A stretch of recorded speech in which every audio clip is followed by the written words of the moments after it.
साद्वैतं सावधूतं परिजनासहितं कृष्णचैतन्यदेवं श्रीराधा कृष्णपादान् सहगना ललिता श्रीविशाखान्वितांश्च नमः ॐ विष्णुपदाय कृष्णप्रेष्ठाय भूतले श्रीमते भक्तिवेदान्त स्वामिनिति नामिने नमस्ते सारस्वते देवे गौरवाणी प्रचारिणे निर्विशेषा शून्यवादी पाश्चात्यदेशतारिणे नमो महावदन्याय कृष्ण प्रेम प्रदायते कृष्णाय कृष्ण चैतन्य नामने गौरत्विषे नमः हे कृष्णा करुणा सिंधो दीनबंधो जगत्पते गोपेश गोपिका कांत राधा कांत नमोस्तुते तप्त कांचन गौरांगी राधे वृंदावनेश्वरी वृषभानुसुते देवी प्रणमामि हरिप्रिये वाञ्छाकल्पतरुभ्यश्च कृपा सिन्धुभ्य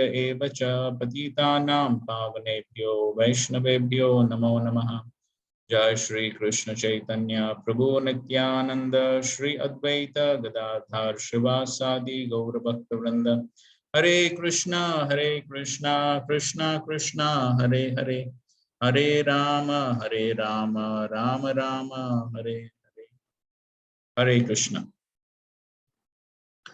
Okay, can we revise a few points from yesterday's discussions?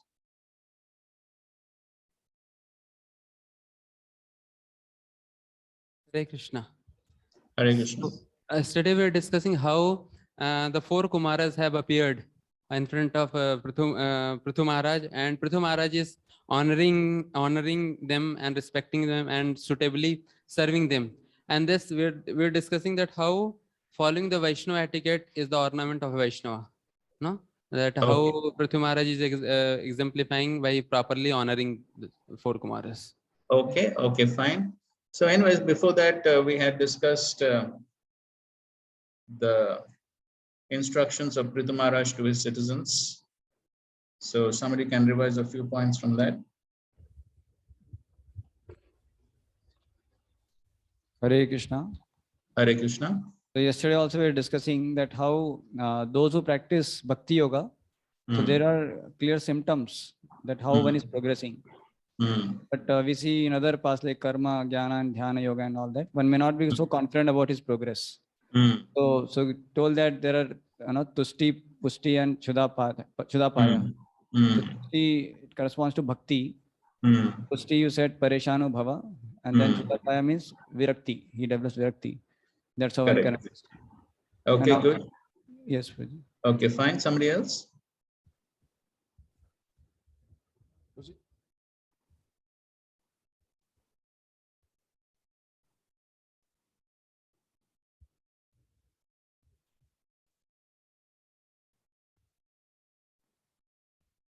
Yes, anybody else?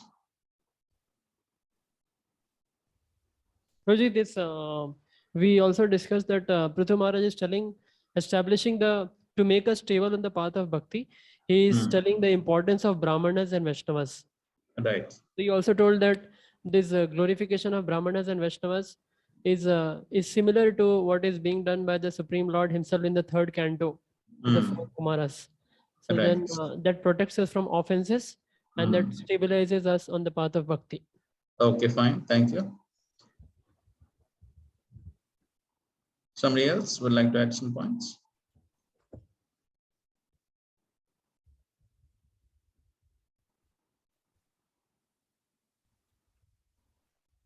Hare Krishna, Prabhuji. Yes, we discussed in very great details about amaniya without duplicity, the cause of kapatya. We discussed some of the duplicitous behavior in the practices of devotional service, the effects of such behavior, and how to cultivate, the solution for that we should have simplicity and dealing should be straightforward, and we should be alert to distinguish between the bhakti creeper and the mundane creeper. Okay, good. Thank you.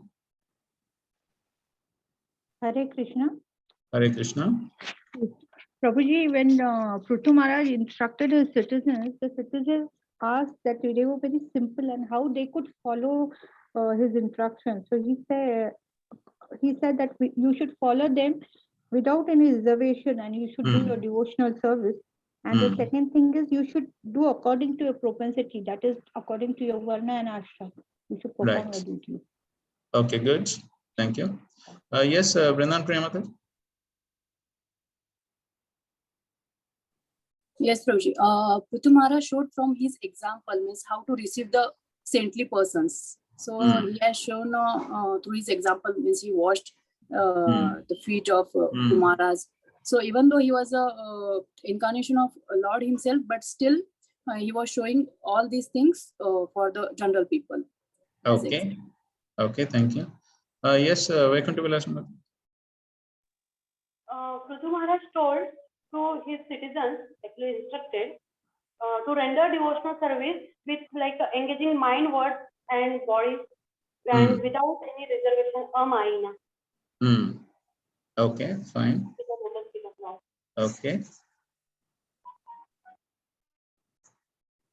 Anybody else? Maybe one or two more points. Somebody would like to add?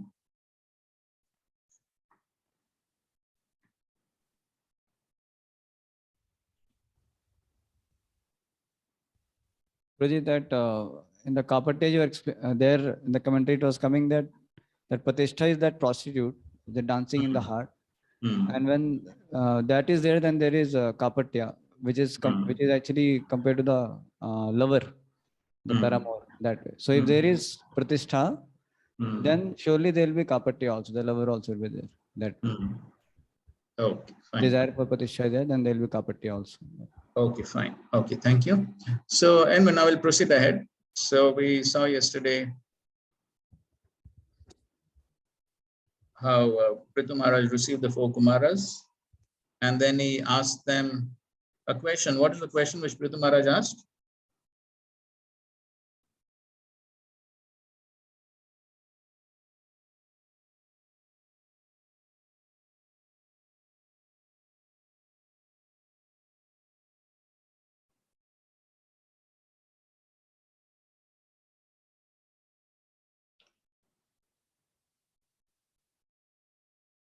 What was the question which Prithu Maharaj asked?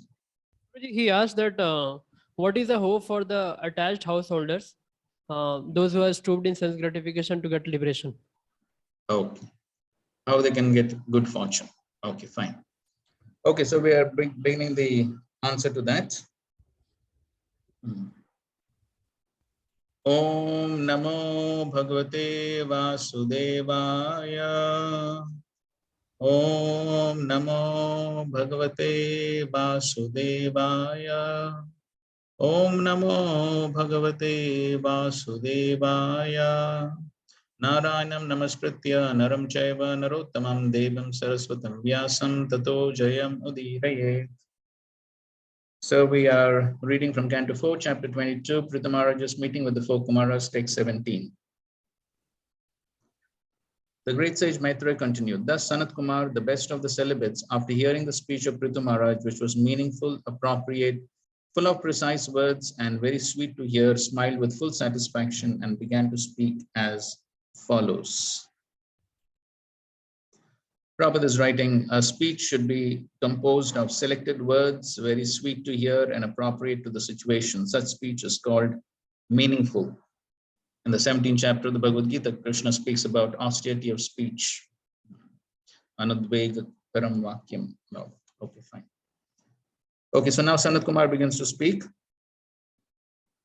Sanat Kumar uvacha sadhu prishtam maharaja sarvabhuta hitatmana bhavata vidusha chapi sadhunam matir idrishi. Sanat Kumar said, my dear King Prithu, I am very nicely questioned by you. Such questions are beneficial for all living entities, especially because they are raised by you, who are always thinking of the good of others.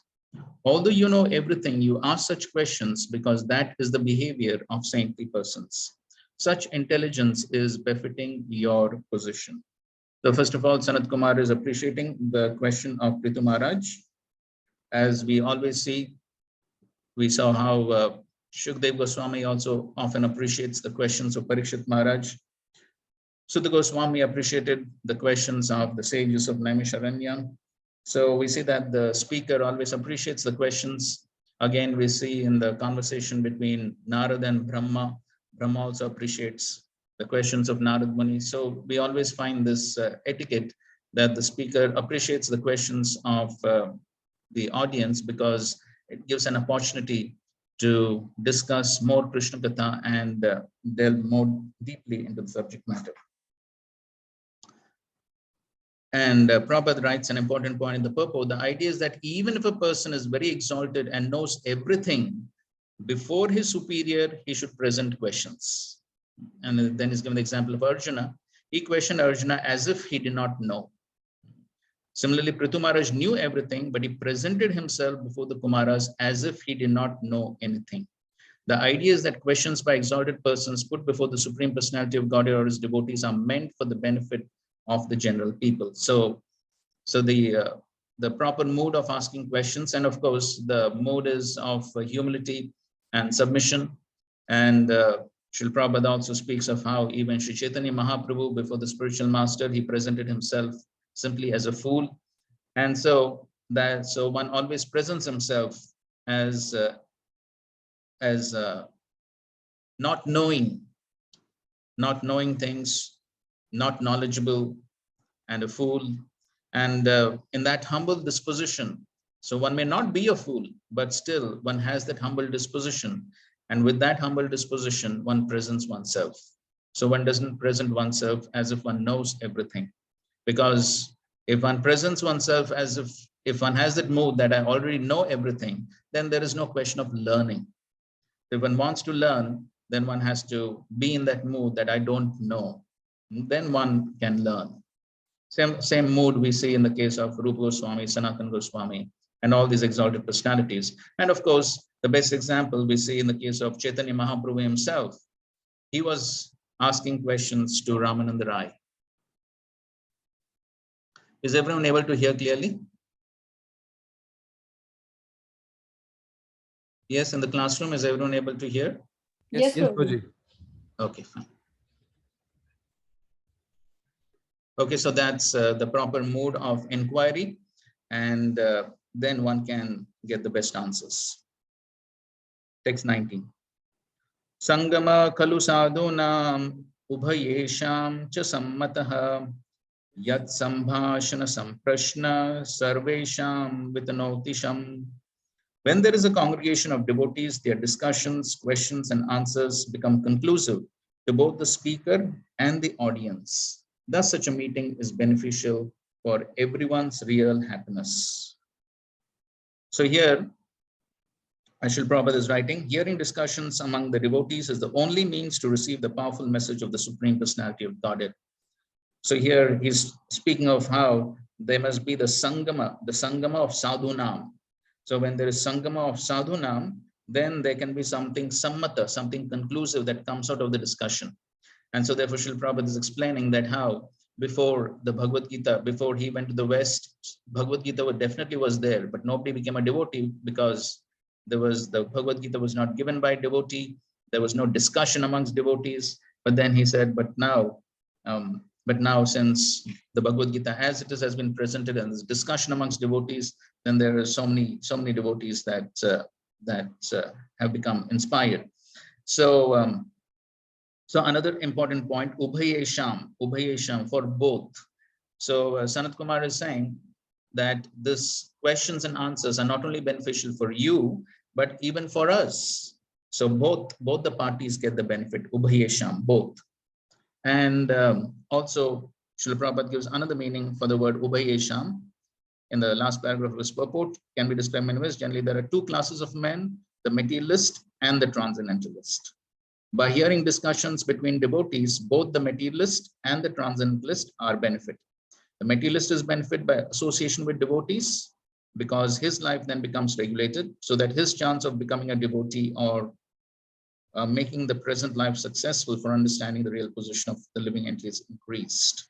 The conclusion is that if one participates in a discussion of devotees, he is both materially and spiritually benefited. The speaker and the audience are both benefited, and the karmis and the jnanis are benefited. Okay, so therefore the discussion of spiritual matters amongst devotees is beneficial for everyone without exception. Consequently, the Kumaras admitted that not only was the king benefited by such a meeting, but the Kumaras were as well. Okay, so everyone gets benefited by such a discussion. And that is the purpose of having these classes and having these discussions on the Srimad Bhagavatam, so that everyone gets benefited. And so therefore, even though it was a last minute arrangement, I took up the service because I knew that I would be benefited by your association. And that is the reason we agreed to render the service. So Sanat Kumar continued. My dear king, you already have an inclination to glorify the lotus feet of the Supreme Personality of Godhead. Such attachment is very difficult to achieve, but when one has attained such unflinching faith in the Lord, it automatically cleanses lusty desires from the core of the heart. So Sanat Kumar is saying, O king, you had asked us that how you can be relieved from the entanglement of material life. But actually, you already have the answer, and you already have the great attachment to the Lord, which is very difficult to achieve. So he says, Padaravindasya rati. Rati, you already have rati, you already have attachment for the lotus feet of the Lord, which is durapa, which is very difficult. You already have it, but then still you're asking this question for the benefit of everyone. And when one has that attachment, what is the result? The result is vidunoti kamam, the kamam, the lusty desires, the desires to enjoy the material world. These desires are destroyed. Kamam kashayam. Kashayam proper translates as the embellishment of lusty desire. And in the commentary, Vishwanath Thakur, he gives the meaning of kashayam as a mineral dye. So if a mineral dye, some paint, we may have experience, if some paint gets stuck to the cloth, it is very difficult to remove the stain. It's very difficult. So similarly, this kama is like that. Very difficult to eradicate, very difficult to remove. But what is the solution? If one has the rati, if one has the attachment to the lotus feet of the Lord, naishtiki rati, unflinching attachment to the lotus feet of the Lord, if one has that, then this kama, which is very difficult to remove, just like the kashayam, just like the dye, that can be eradicated. Malam anta atmanaha. So all this unwanted things from the core of the heart can be destroyed by this attachment to the lotus feet of the Lord. Prabhupada is quoting Satam Prasanganam Vidisam Vido. And in the purport, Srila Prabhupada writes that Prabhupada in the purport is giving the example of silver. As silver becomes shiny by being polished, the heart of a materialistic person is cleansed of lusty desires by the good association of devotees. But by the association of pure devotees, he is awakened, and immediately the spirit soul is situated in his own glory by understanding his constitutional position as the eternal servant of the Lord. In other words, the process of hearing and chanting about the glories of the Lord is the only means to clarify the heart of material contamination. By the process of karma, jnana, and yoga, no one will succeed in driving away contamination from the heart. But once a person takes to the shelter of the lotus feet of the Lord by devotional service, automatically all dirty things in the heart are removed without difficulty. And of course, we know so many verses from the Bhagavatam which are explaining the glories of hearing and chanting, leading to the cleansing of the heart. Text 21.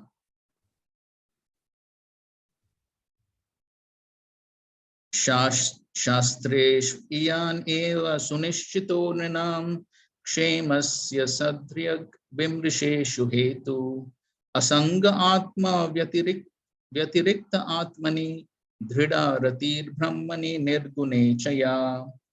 It has been conclusively decided in the scriptures after due consideration that the ultimate goal for the welfare of human society is detachment from the bodily concept of life, an increased and steadfast attachment for the Supreme Lord, who is transcendental beyond the modes of material nature. So here, Sanat Kumar is explaining. So in the previous verse, he explained that rati, attachment to the Lord, is which the king already has, is will actually lead to purification of the heart. And here is explaining that. So what is the conclusion of all the shastras? Shastreshu sunishchita means definitely all the shastras have concluded. What they have concluded? By Vimreshu, Vimrisheshu, by due consideration, by deliberation. Krishna also tells that to Arjuna in the Bhagavad Gita. At the end of the Gita, he says, you deliberate on my instructions.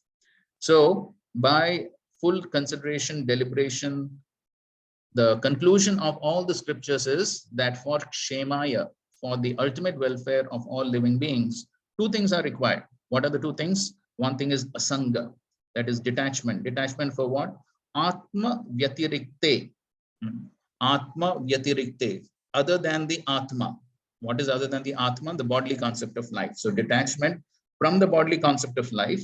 And the second thing is Dhrida Rati Brahmani. So a strong attachment to the Supreme Lord, who is Nirgune, who is beyond the modes. So this is the conclusion of all the scriptures, that if one wants to have the ultimate welfare for oneself, for the entire society, if one wants to have the ultimate welfare, then these two things are required. What are they? Detachment from the bodily concept of life and a very strong attachment to the Supreme Lord. And Srila Prabhupada explains that is only possible when there is param drishtva nivartate, when one has that higher taste. Prabhupada repeats that at the beginning of the purport as well as the end of the purport. Both places he writes param drishtva nivartate. And in the middle of the purport he says, to increase attachment for Brahman means to engage in devotional service. Those are attached to the impersonal form of Brahman cannot remain attached for very long. So we know that even the impersonalists will eventually fall down. Therefore, increased attachment for the Supreme Personality of Godhead is advised in all Shastras. That is the only way of detachment from material existence and is explained by Bhagavad Gita as Param Drishtva Nivartate. So now, in the next few verses, Sanat Kumar is describing how one can achieve these two important things, how one can develop detachment from the bodily concept of life and how one can develop attachment to the Supreme Lord. So he's describing 15 items of how one can develop attachment to the Lord. Okay, so all of them are very, very important and very, very practical, which we can try to apply within our own lives, because we also want to achieve that ultimate benefits. So 15 ways to attain this.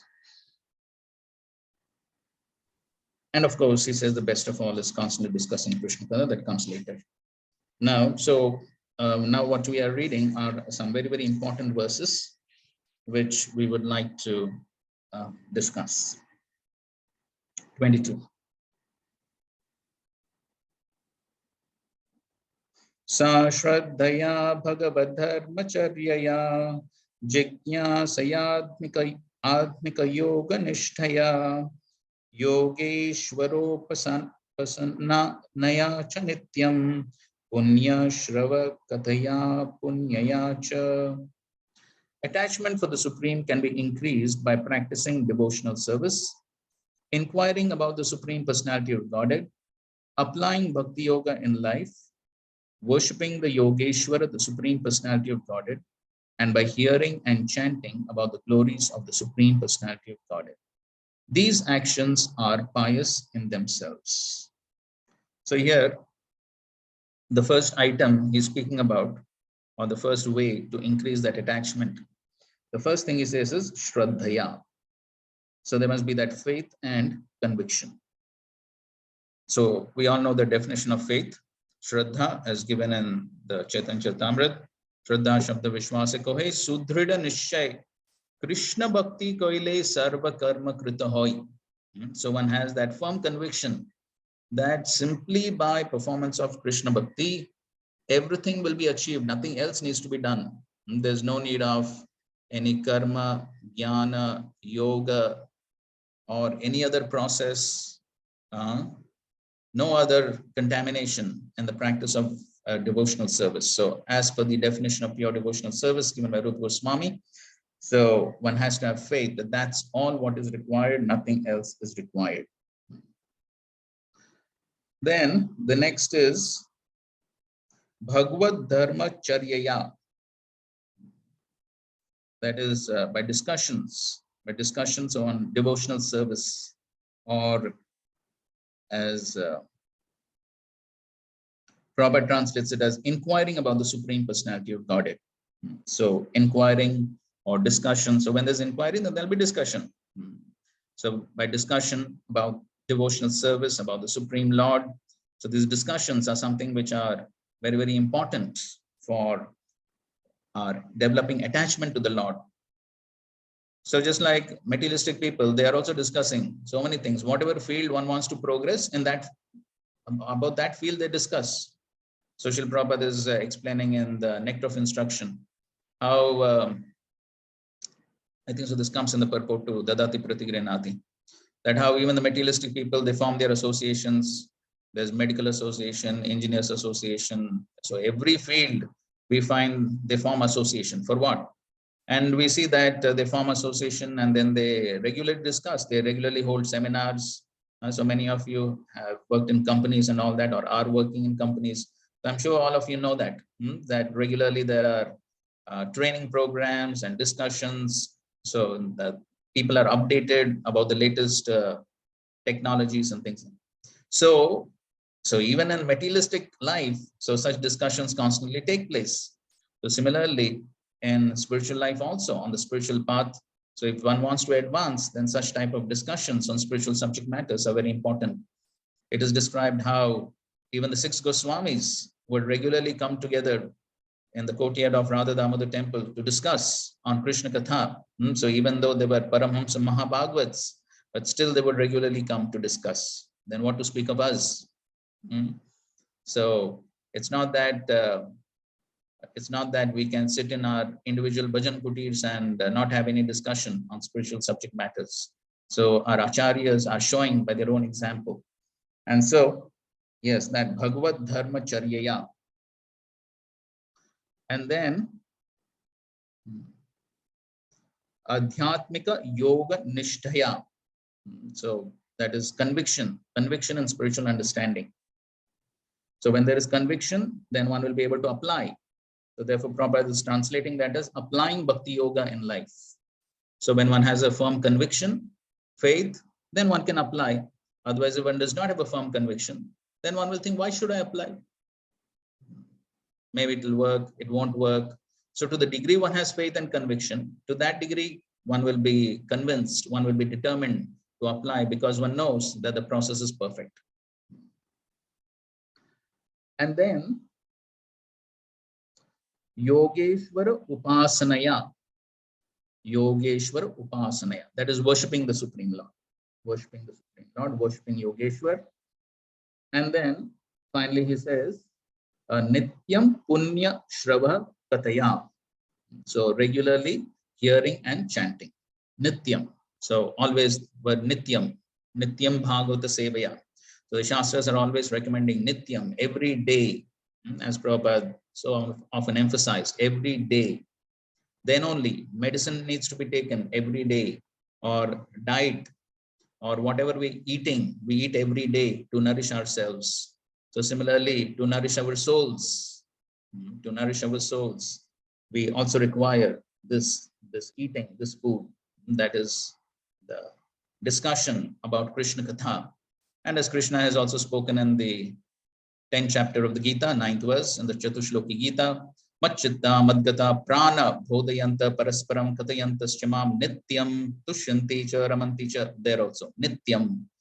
So it's a regular activity that has to be done, not something which is to be done once in a while. No, a regular activity.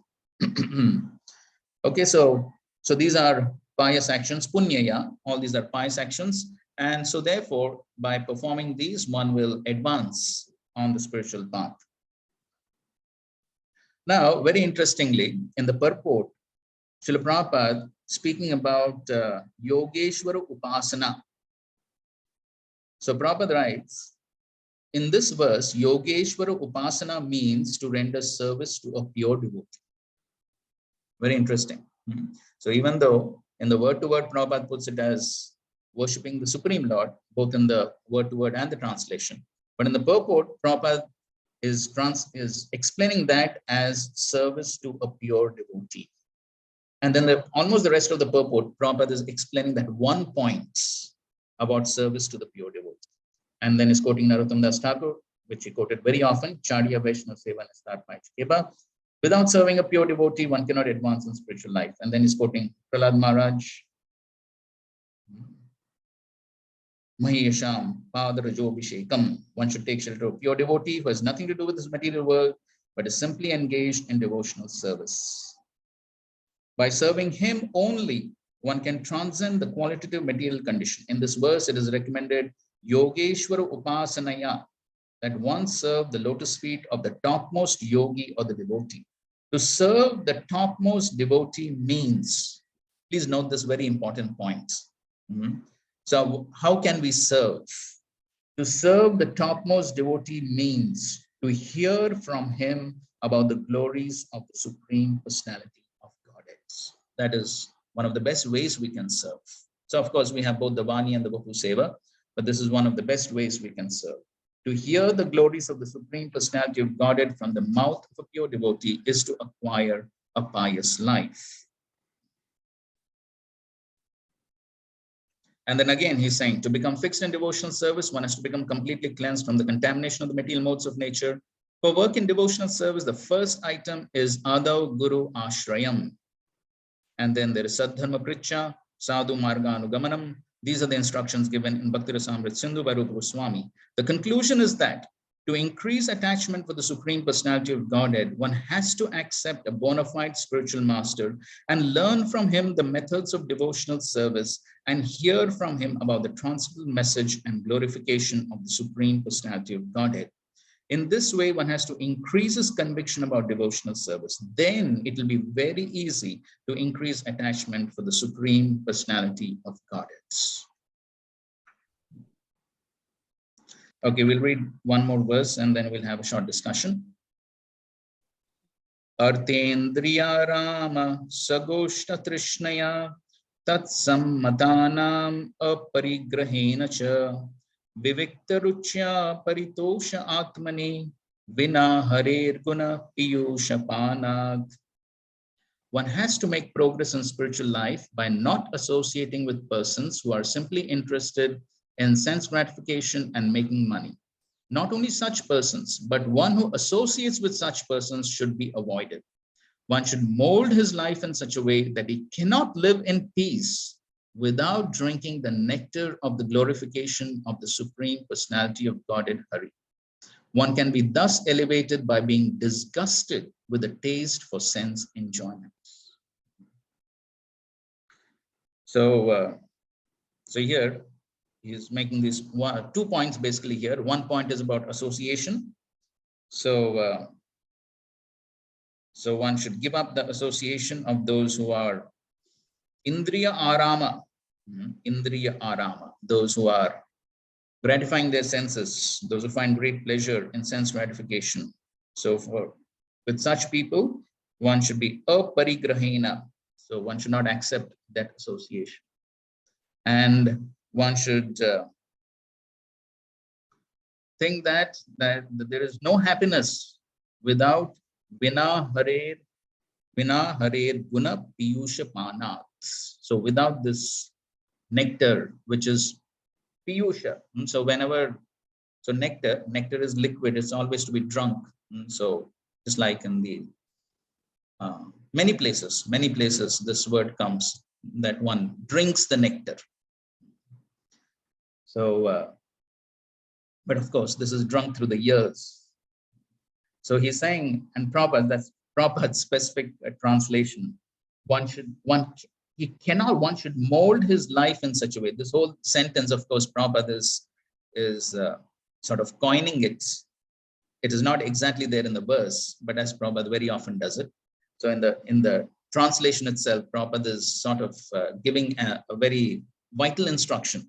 One should mold his life in such a way that he cannot live in peace without drinking the nectar of the glorification of the Supreme Personality of Godhead.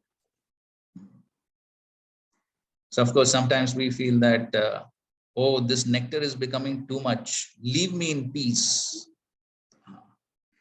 So here Sanat Kumar is saying the consciousness should be opposite. The consciousness should be that if one is not getting the nectar, one should feel that the peace is gone without getting the nectar. So that of course happens when we have some other nectar. So if there is nectar of some mango juice, maybe now mangoes are coming.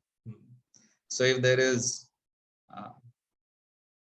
nectar of mango juice being distributed and somehow one misses that, then one will lose one's peace. And you think, oh, what did I miss? My God, I missed something so important.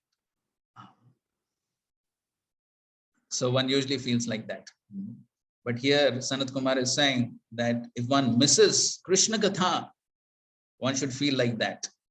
One should feel that, oh, I missed something so important, so vital. One should not live in peace until one hears.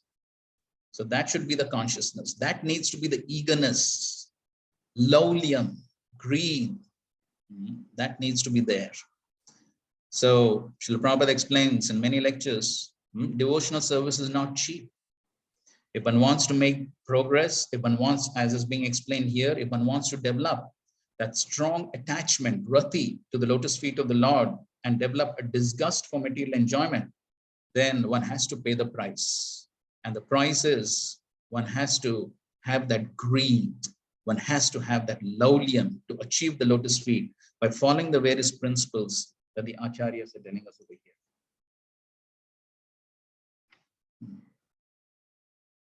Okay. So here, some important principles have been discussed in these verses. And Srila Prabhupada is definitely laying a great emphasis on this Yogeshwara Upasana, which Srila Prabhupada is explaining as developing attachment to a pure devotee and serving him.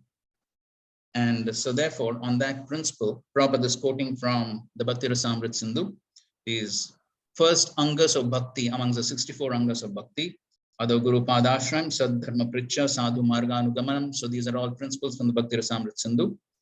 So we'll get into a little bit of discussion on this. So I've taken some quotes which normally we teach or we show during Bhakti Shastri classes. Very important quotes. Okay, somebody can read from the screen.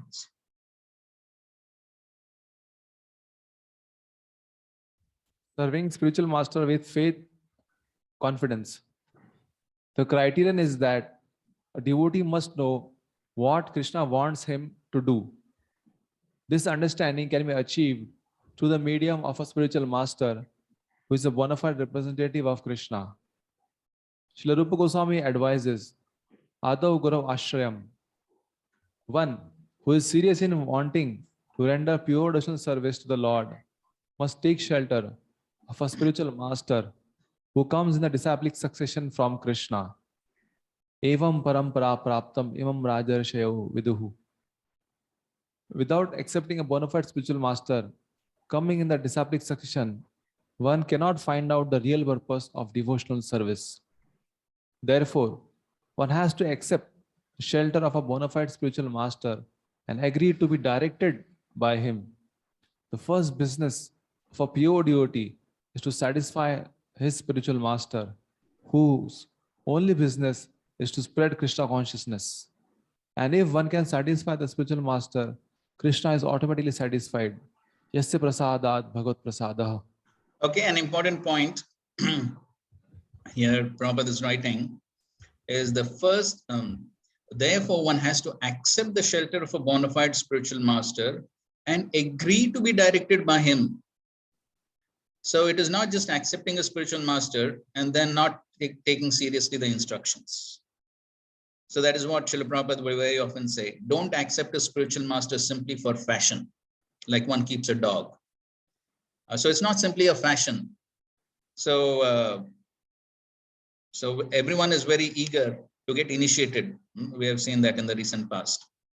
So when it comes to initiation, everyone is very eager and very enthusiastic. Then so much of it's good, no problem. So much of sincerity, so much of everything comes out at that time. And we only hope that it lasts. But the point is that it is not just accepting the spiritual master, but as Prabhupada is saying, agree to be directed by him. And then act in a way that the spiritual master is satisfied. Okay, then Krishna is automatically satisfied. Yasya prasada bhagavad prasada. We hear that many times. Okay, this is Srila Prabhupada's lecture. Please read. Somebody else can read.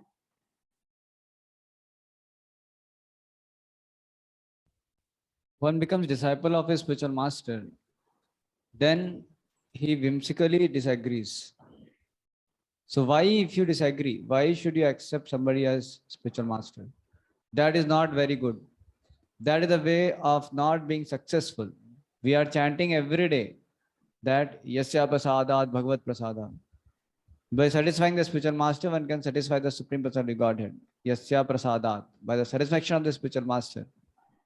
Samsaradava Nalilidha Loka Tranaya Karunya Ghana Ghanatvam. One of the symptoms is this, that spiritual master is so bona fide. Before accepting somebody as spiritual master, you must know about his bona fides. That time is allowed. It is said in the Shastra that if you like to accept somebody as spiritual master, you should associate with him at least for 1 year. See how things are going. If you follow, of course, others, that is also good. But personally, it is advised that you just remain with the proposed spiritual master for at least 1 year, so that the spiritual master is also given chance to study you, whether you are acceptable. This is the process. Continue. But when one leaves a spiritual master, then the spiritual master, then there may be some reason.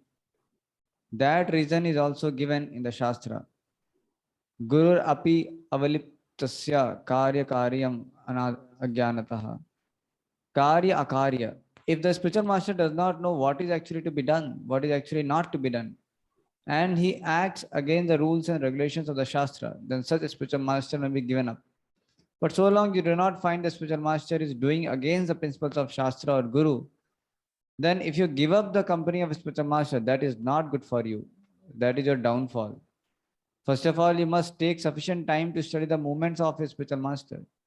Spiritual master is one, the spiritual master. Because there may be many spiritual masters, but if their business is one, to satisfy Krishna, although they are many, they are one. Although they are many, they are still one. The principle is one, to satisfy Krishna. Such is the position of a spiritual master, that Yasya Prasadat Bhagavad Prasada. If you try to please your spiritual master, then God, Krishna, becomes pleased. That is natural. Okay, so Raghavita Prabhu, good quote for IDC. Huh?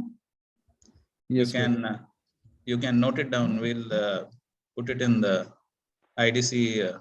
No, this is already there in the IDC, Prabhu. Oh, it is already there. Huh? Yeah, currently I'm just teaching on IDC batch. So yesterday only we did this, Prabhuji. So I know. Good. Very nice. Okay, fine. So, here we are reading, hearing this principle so many times of Yasya Prasadat Bhagavad Prasado. So, we would like to go a little bit in depth on this point. We keep hearing these things again and again, and many times we think, oh, we have heard them so many times. But as we progress in devotional service, it is good to go in a little more depth and understand the fine subtleties of these various principles. If we just remain on the superficial platform, then our devotional service also will always remain superficial. So what is the exact meaning of this Yasya Prasadat Bhagavad Prasad? As Prabhupada is saying, by satisfying spiritual master, one can satisfy the Supreme Personality of Godhead. By the satisfaction of the spiritual master, Prabhupada is repeating it twice. So which spiritual master is being referred to here? Can somebody say?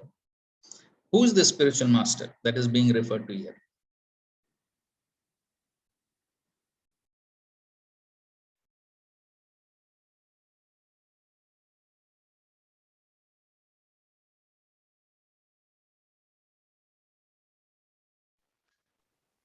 Prabhuji, can I attempt? You're already teaching IDC, so you're already fresh on the subject. So let some others reply.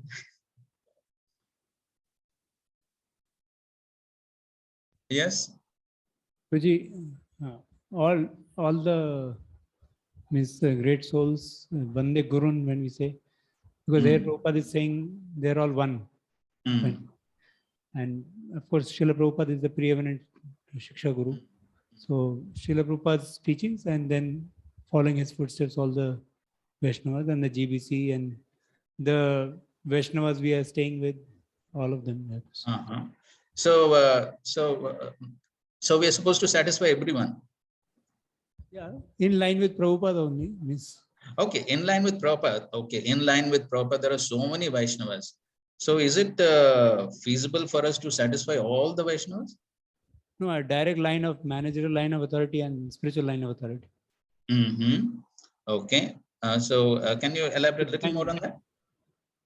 They are the primary masters for us because we are directly in touch with them to know how Krishna is satisfied with us or not. So if they feel happy with whatever we are doing in terms of who's that they? The spiritual line of authority and managerial line of authority. Okay. So when you talk of spiritual line of authority, managerial line of authority, so then what exactly do you mean? So when you talk of managerial line of authority, there's GBC. When you talk of spiritual line of authority, there is the initiating spiritual master, Diksha Guru. So it refers to these two? In the managerial line of authority, actually both of them reconcile at the top at GBC level and above that Prabhupada. But then below GBC, we have Guru Vinda, and the Gurus also operate through different devotees who are like operating as Shiksha Gurus, or they may be giving the service to some devotees who we should ensure to please. And in the managerial line of authority, we have our direct department heads, temple president, and whatever senior Vaishnavas who are taking care of our service side. Right. Okay, good. Thank you. Somebody else would like to add something to this? Hare Krishna. Can I? Yes, Shripadnath.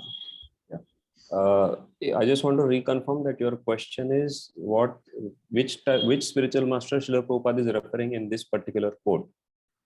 In general, when we say Yasya Prasadat Bhagavad Prasado, the translation is always the same.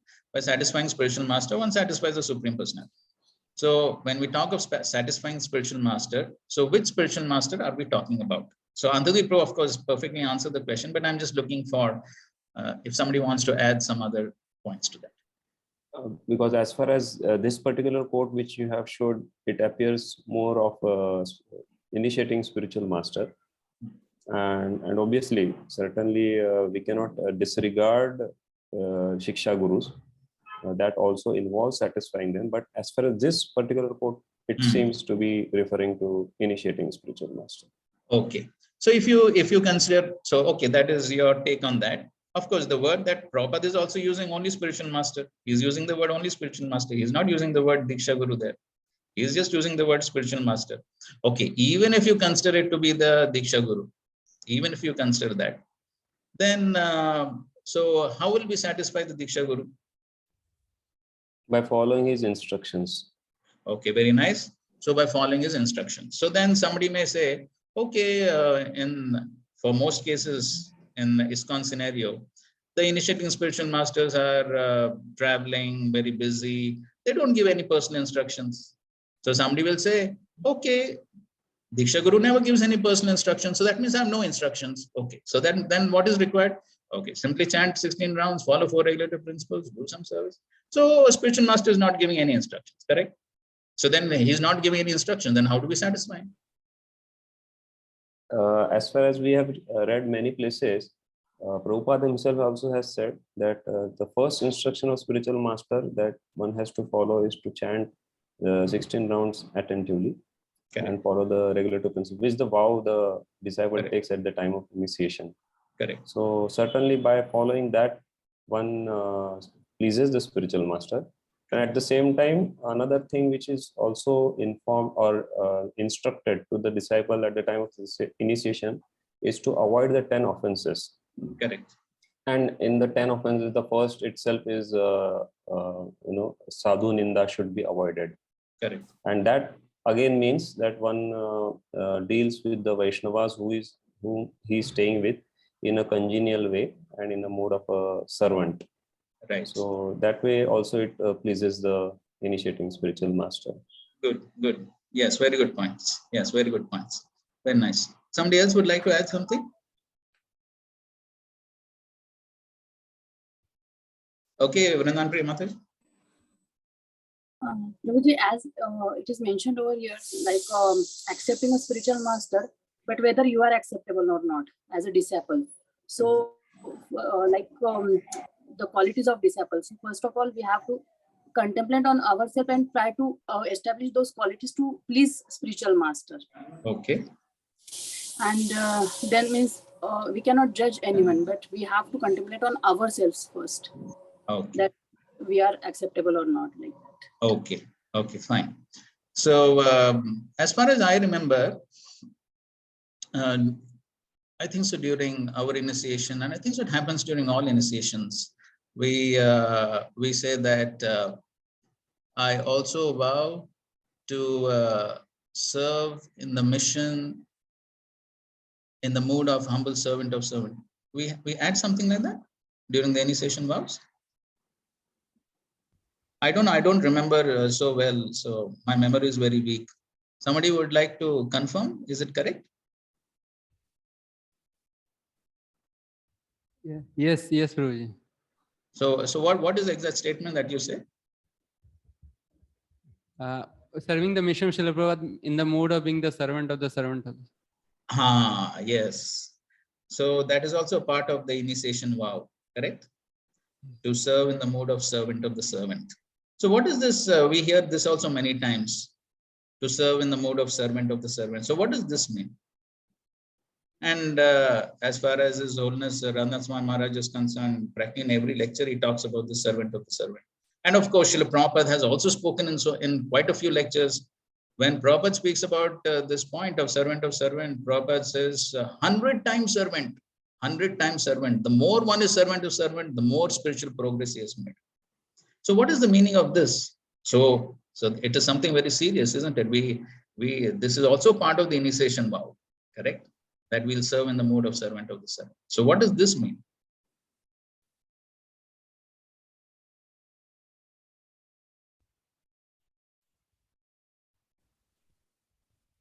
So, Hare Krishna, Prabhuji.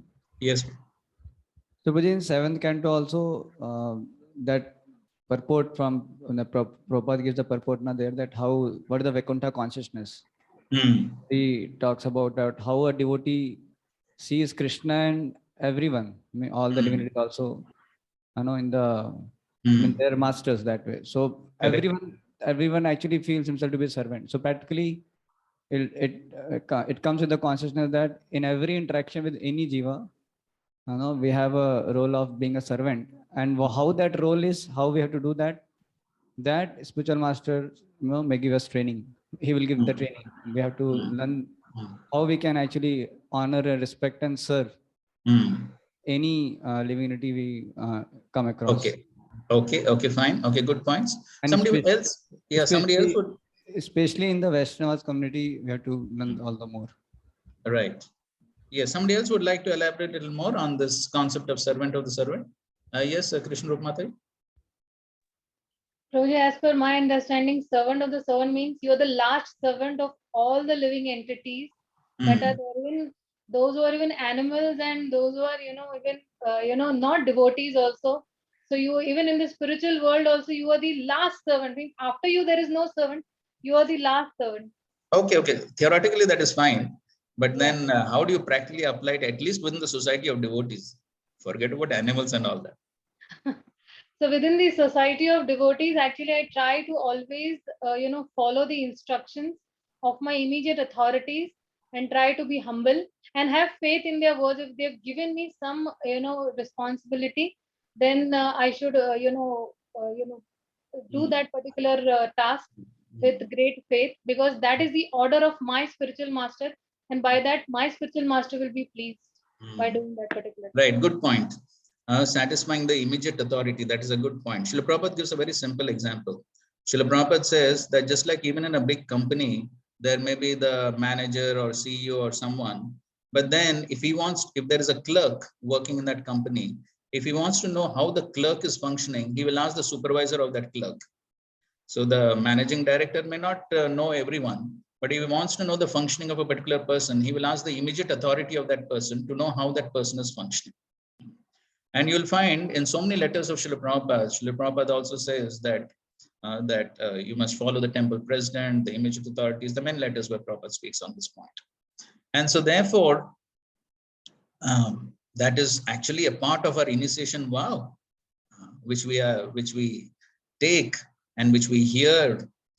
So now, important and which Srila Prabhupada is speaking about here, Yogeshwara Upasana, means to render service to a pure devotee and satisfying the spiritual master. So these are some very important points to contemplate upon. Many times we feel that, oh, I've not got any direct instructions from my Diksha Guru. Sometimes, especially many disciples of His Holiness Radha Swami Maharaj complain, oh, we don't get association of the spiritual master, we don't get instructions of the spiritual master. But the instruction is already there. The foremost instruction, which is there practically in every lecture, is to become servant of servant. So what about that instruction and following that instruction? So that instruction means that we follow our immediate authorities. And by doing so, one will automatically please the Diksha Guru, and one will automatically please the Parampara, and that will automatically please Krishna. That is the meaning of this servant of the servant. It's so simple. But then the important point is, do we take the instructions of our immediate authorities as seriously as we would have taken if the Diksha Guru himself would have come and instructed? It's a very important question to ask ourselves. So many times when immediate authorities give instructions, we take them so casually. What to speak of immediate authorities? Sometimes even temple president's instructions are not taken seriously. What to speak of temple president's instructions? Even sometimes the GBC's instructions are not taken seriously. Recently, we had a good experience with IDC. So we were seeing that how the GBC's instructions on IDC are so very clear. So somebody was asking me during all the big IDC hangama that took place recently. So somebody was asking, oh, in some institutions, they're doing IDC for 4 hours, 5 hours. Why we are doing for 15 hours, 16 hours? Why we are doing? So I showed them the GBC resolution. What is the GBC resolution? So everything is so clear in that. So we talk about all these principles, we hear about them, we give lectures on them, but how much are we really ready to apply within our own lives? So as this IDC thing was going on, we heard some devotee said, "Arey, why you're doing all this correction, this, that, holding classes, correcting papers, why you're doing all this? Just give certificate. What is there?" One devotee commented. So just see, how much are we really interested in following instructions? We may speak so many things, but how much are we really interested? This is the GBC's instructions to hold the IDC in a particular way. And then what to speak of further down the line, instructions that are coming further down the line. How much are we really serious to follow? So therefore, and then we hear the Siddhanta many times, we speak the Siddhanta many times, but every one of us definitely has to contemplate on how much one is serious to follow the instructions. So many instructions we get. Why? Whenever somebody says, oh, I don't get any direct instructions from my Guru Maharaj, I think that so many instructions have already been given. Are we following them? Why do we want more? So therefore, here, Yasya Prasadat Bhagavad Prasado, is not that one has to get some direct instructions from Krishna or direct instructions from only the Diksha Guru, then only I will take it seriously. No, that is not the principle at all. The principle of satisfying the spiritual master is to satisfy the parampara, coming down the line. And that is, it comes down, and if you talk about the principle of servant, then it comes down to the immediate authorities, and we may have so many immediate authorities. So trying to satisfy them, trying to satisfy the Vaishnavas, that is the meaning. So in that context, we all definitely, I'm sure many of you will be even able to recite the verse of Ritanasu's prayers, one of the famous verses. Somebody would like to recite the verse, Ritanasu's prayers, where he talks on this principle of servant of the servant. दासानुदासो भवितास्मि भूय मनस्मरे सुपतेर्गुणांस्ते गुरुनीतवाक कर्म करोतु कायः. Okay, you can read the translation and purport. O my Lord, O Supreme Personality of Godhead, may I again be able to be a servant of your eternal servants who find shelter only at your lotus feet. O Lord of my life, may I again become their servant so that my mind may always think of your transcendental attributes. My words always glorify those attributes and my body always engage in the loving service of your Lordship. Purport. This verse gives the sum and substance of devotional life. One must first become a servant of the servant of the servant of the Lord, Dasanudas. Sri Chaitanya Mahaprabhu advised, and he also showed by his own example, that a living entity should always desire to be a servant of the servant of the servant of Krishna, the maintainer of the gopis. Gopir bharto padakamalayur das dasanudasa. Madhya Lila 3.80. This means that one must accept a spiritual master who comes in the disciplic succession and is a servant of the Lord. Under his direction, one must then engage one's propensities, three propensities, namely the body, mind, and words. The body should be engaged in a physical activity under the order of the master. The mind should think of Krishna incessantly, and one's word should be engaged in preaching to the glories of the Lord. If one is thus engaged in loving service to the Lord, one's life is successful. Yes. So this verse gives the sum and substance of devotional life. This is the sum and substance.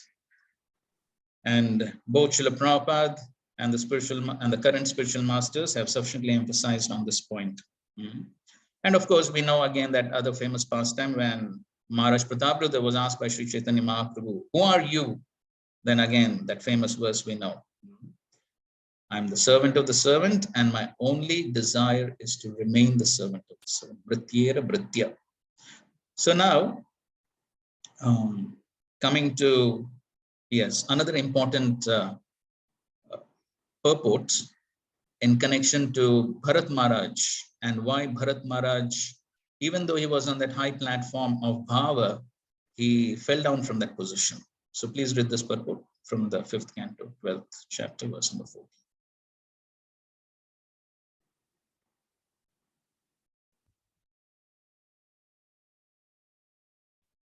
The incident herein described is very significant. In a previous verse, it is stated, Vina Mahat Padrajo Abhishekam. One cannot attain perfection without smearing the dust from the lotus feet of an exalted devotee on his head. If one always follows the orders of the spiritual master, then there is no question of falling down. As soon as a foolish disciple tries to overtake his spiritual master and becomes ambitious to occupy his post, he immediately falls down. Yasya prasadat bhagat prasado, yasya prasadat nagati kuthopi. If the spiritual master is considered an ordinary man, the disciple surely loses his chance to advance further. Despite a very rigid life in devotional service, Bharat Maharaj did not consult a spiritual master when he became overly attached to a deer. Consequently, he becomes strongly attached to a deer, and forgetting his spiritual routine, he fell down. Okay, this is as far as my understanding goes, this is the only purport where throughout this entire pastime, where Prabhupada very clearly writes the sentence that despite a very rigid life in devotional service, Bharat Maharaj did not consult a spiritual master when he became overly attached to a deer. And that is the reason he fell down. So here, Prabhupada is writing this again, a very important statement. If one always follows the orders of the spiritual master, there is no question of falling down. So if one wants to save oneself, then the solution is always follow the orders of the spiritual master. And then again, the same point, one of the important orders is the servant of the servant. That's the important order. So it's not that one has to get order directly from the Diksha Guru. Of course, one can consider all other Vaishnavas also as gurus, but then everything is coming down the line and there's the immediate authority. There are also quotes where Srila Prabhupada says, one must follow the immediate authority, one should not jump over. So, as soon as a foolish disciple tries to overtake his spiritual master, becomes ambitious to occupy his post, he immediately falls down.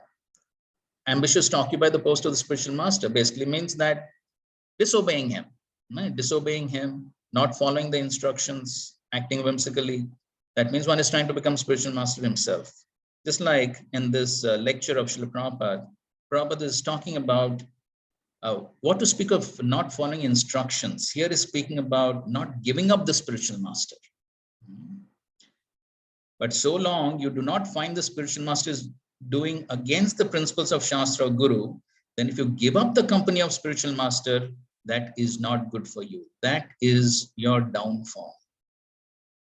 On this point, I would just like to say, sometime, one may think, oh, who will do this? Giving up the spiritual master, who will do that?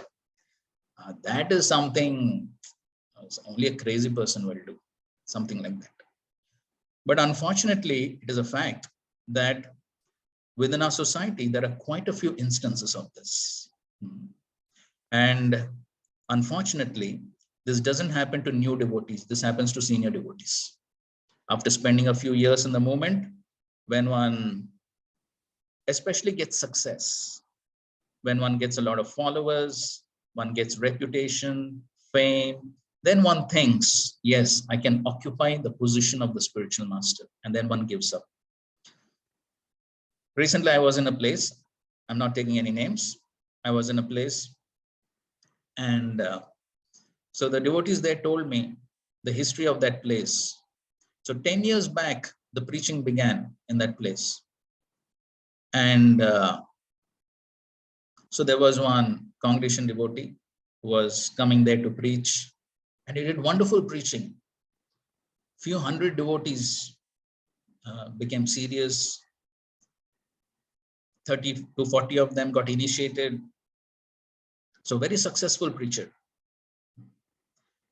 And then at a certain point of time, he developed a certain desire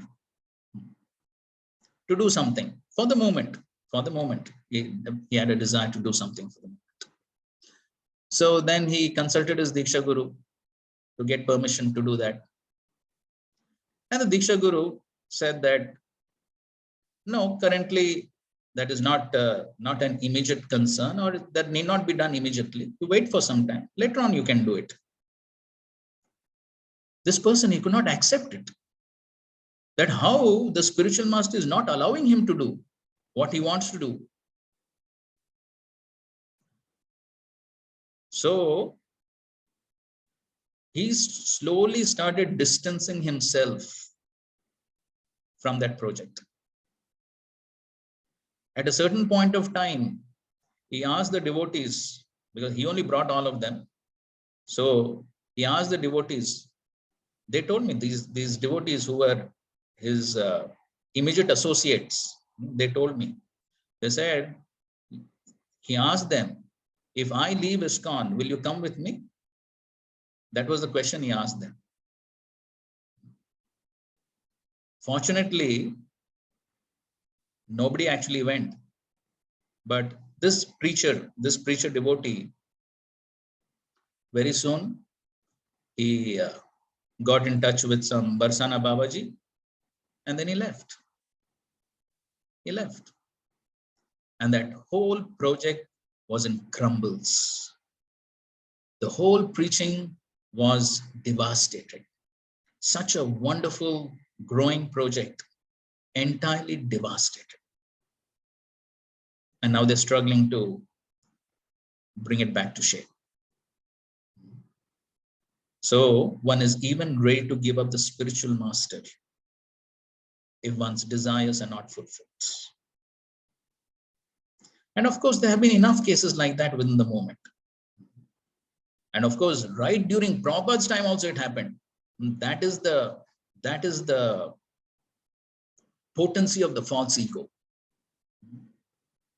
Right during Prabhupada's time, you know, you may have heard that past time. Somebody came to Srila Prabhupada and said, please give me blessings to accept some Radhakund Baba as Guru. Srila Prabhupada said, yes, you have my blessings to go to hell.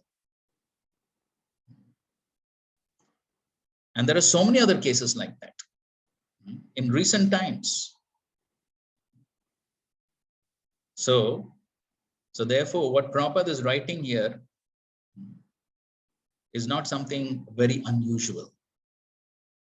If one is not careful, then it can happen. Especially when one gets success and the success goes to the head, then as soon as Radha Swami Maharaj says, one becomes a prisoner of success. And then one is even ready to give up the bona fide spiritual master. And so, therefore, one has to be extremely careful.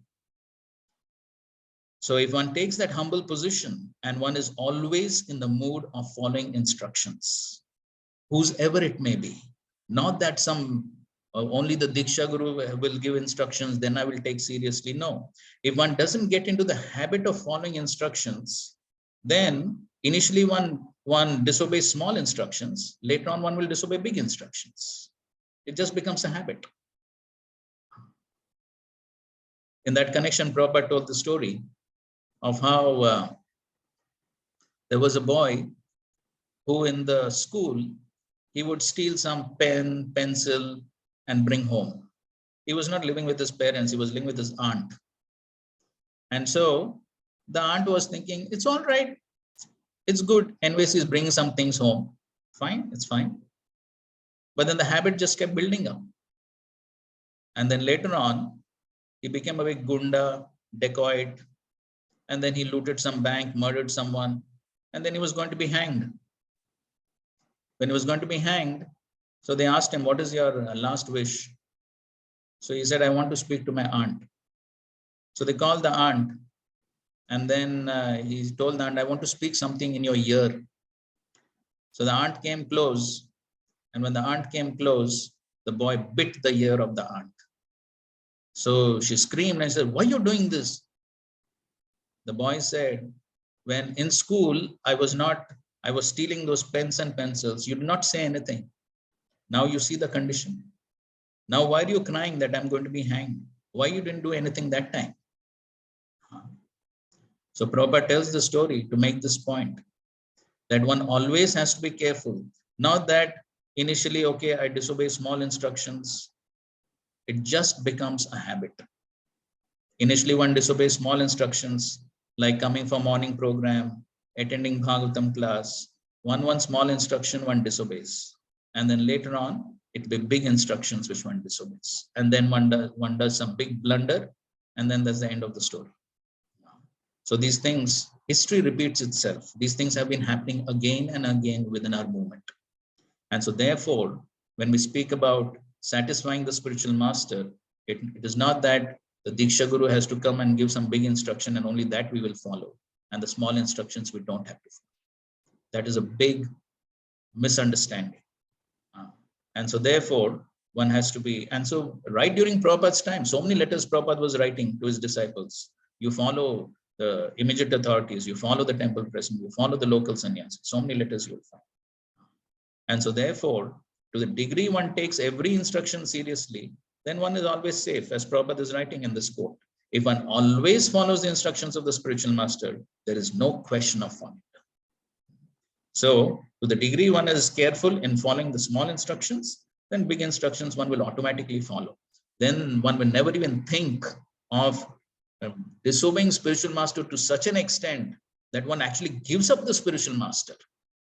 So one thinks, when one thinks, oh, I've become big scholar now, I become intelligent, I become big preacher, I have so many followers. Now, who cares about the spiritual master? Therefore, Prabhupada again and again repeated, in front of the spiritual master, as Prithu Maharaj is also showing by his own example, in front of the spiritual master, one simply has to be like a fool. So if that is the meaning of being a servant of the servant, that is the meaning of being humble. So all these things have to come to a practical platform. It is easy to just speak Shastra, just speak some Leela and go away. Therefore, many people don't like Prabhupada's lectures because he doesn't speak a lot of colorful Leela and give some spiritual entertainment. He doesn't do that. So people think, oh, those lectures are not so important. We listen to lectures where there is good spiritual entertainment, lot of jokes, lot of stories, all that thing is there, which satisfies the mind and the intelligence, titillates the mind and intelligence and satisfies the false ego. Those lectures are good. That is what many people think. But then spiritual life is not so cheap, and spiritual life is not about spiritual sense gratification. One has to be extremely cautious and conscious and think, how can I actually satisfy Krishna? These are points to really contemplate on individually. Every individual has to contemplate on these points. The Shastra again and again repeats this. Throughout the Bhagavatam, Yasya Prasadat Bhagavad Prasado is there. Prabhupada, so many purports. But what does it actually mean to apply that within our life? That is something which is very important. And the other important point, which is being spoken about in verse number 23, is the association of devotees.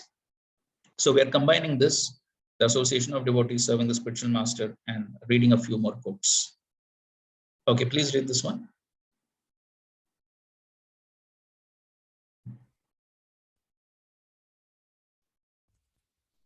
Giving up the company of non-devotees. While the bhakti creeper is growing, the devotee must protect it by fencing it all around. The neophyte devotee must be protected by being surrounded by pure devotees. In this way, he will not give the maddened elephant a chance to uproot his bhakti creeper. When one associates with non-devotees, the maddened elephant is set loose. Sri Chaitanya Mahaprabhu said, Asat Sangha Tyaga. Asat Sangha Tyaga e Vaishnavachar. The first business of a Vaishnava is to give up the company of non-devotees. A so-called mature devotee, however, commits a great offense by giving up the company of pure devotees. The human being is a social animal, and if one gives up the society of pure devotees, he must associate with the non-devotees. Asat Sangha. By contacting non-devotees and engaging in non-devotional activities, a so-called mature devotee will fall victim to the mad elephant offense. Whatever growth has taken place is quickly uprooted by such an offense. One should therefore be very careful to defend the creeper by fencing it in, that is, by following the regulative principles and associating with pure devotees. Yes, continue, please. Even if one thinks that there are many pseudo devotees or non-devotees in the Krishna conscious society, still one should stick to the society. If one thinks the society's members are not pure devotees, one can keep direct company with the spiritual master. And if there is any doubt, one should consult the spiritual master. However, unless one follows the spiritual master's instructions concerning the regulative principles and chanting and hearing the holy name of the Lord, one cannot become a pure devotee. By one's mental concoctions, one falls down. By associating with non-devotees, one breaks the regulative principles and is thereby lost. Okay, somebody else can read this. So this is in connection to in the association of devotees, as you see in verse number 23. Verse number 23 is also speaking about the Vina Hare Guna Piyusha Panat. So you can see in the purport, Prabhupada is towards the end of the purport, Prabhupada is describing about the growth of the Bhakti Lata, and the watering of the Bhakti Lata by hearing and chanting. Okay, so, and towards the end of that purport, Prabhupada is saying, the purport is that one cannot live outside the society of devotees. This is from the Bhagavatam, okay, the 4:22-23 purport. The purport is that one cannot live outside the society of devotees. One must live in the association of devotees where there's constant chanting and hearing of the glories of the Lord. The Krishna consciousness movement is started for this purpose, so that hundreds of ISKCON centers may give people a chance to hear and chant, to accept spiritual master, and to disassociate themselves from persons who are materially interested. For in this way, one can make solid advancement in going back home, back to Godhead. So these are some very important instructions Prabhupada is giving here in this purport.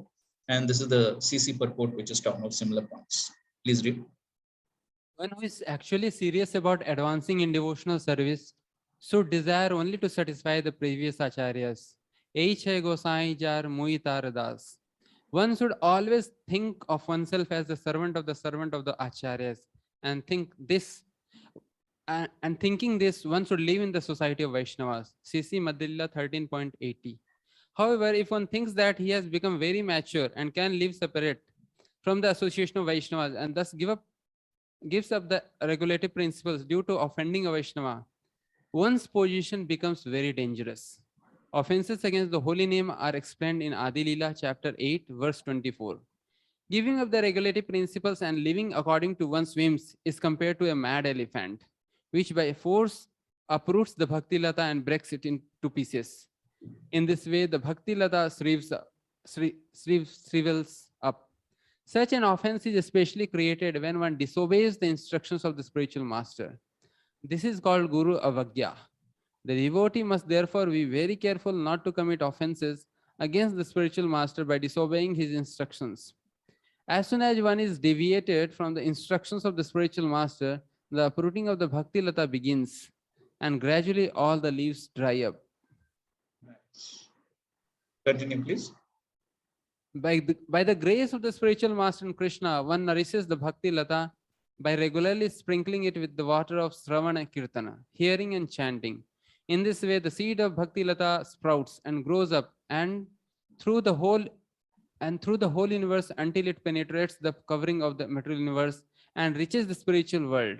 The Bhakti Lata continues to grow until it reaches the topmost planetary system, Golok Vrindavan, where Krishna lives. There the creeper takes shelter at the lotus feet of the Lord, and that is its final destination. At that time, the creeper begins to grow the fruits of ecstatic love of God. It is the duty of the devotee who nourishes the creeper to be very careful. It is said that the watering of the creeper must continue. Iha mali seche nitya shravanadi jal. It is not that at a certain stage one can stop chanting and hearing and become a mature devotee. If one stops, one certainly falls down from devotional service. Although one may be very much exalted in devotional service, he should not give up the watering process of Shravana Kirtana. If one gives up that process, it is due to an offense. Okay, this we already read.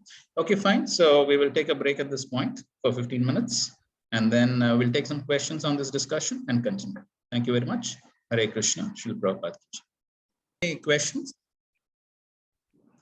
Are there any questions on our discussion on the subject matter of satisfying the bona fide spiritual master? Okay, Vrindan Premati.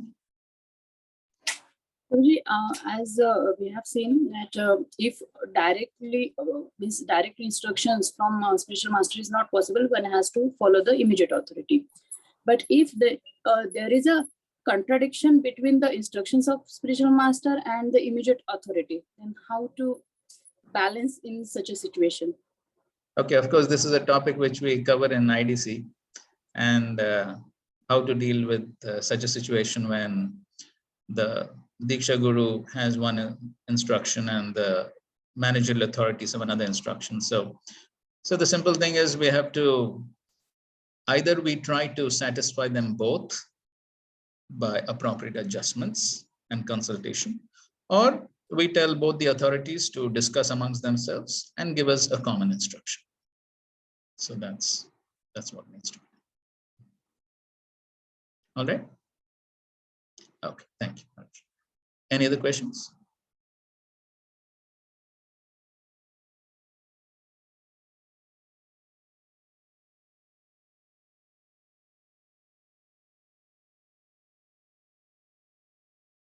Okay, in the classroom, is somebody taking attendance? Is somebody taking attendance 3 times? Yes, yes, Guruji. Yugal Shambhu is taking attendance. Achha. Okay. So 3 times attendance is being taken, no? Yes, 3 times.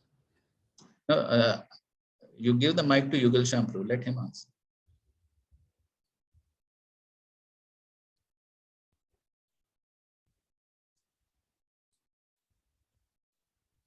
Hare Krishna. Yes, bro. So it's being taken 3 times, no? Yes, bro. Whoever is coming late, we are putting L. Okay. And someone has informed some services come accordingly, we put. Okay. Okay, fine. Thank you. Okay, so it seems there are no more questions, right? So we'll just proceed ahead.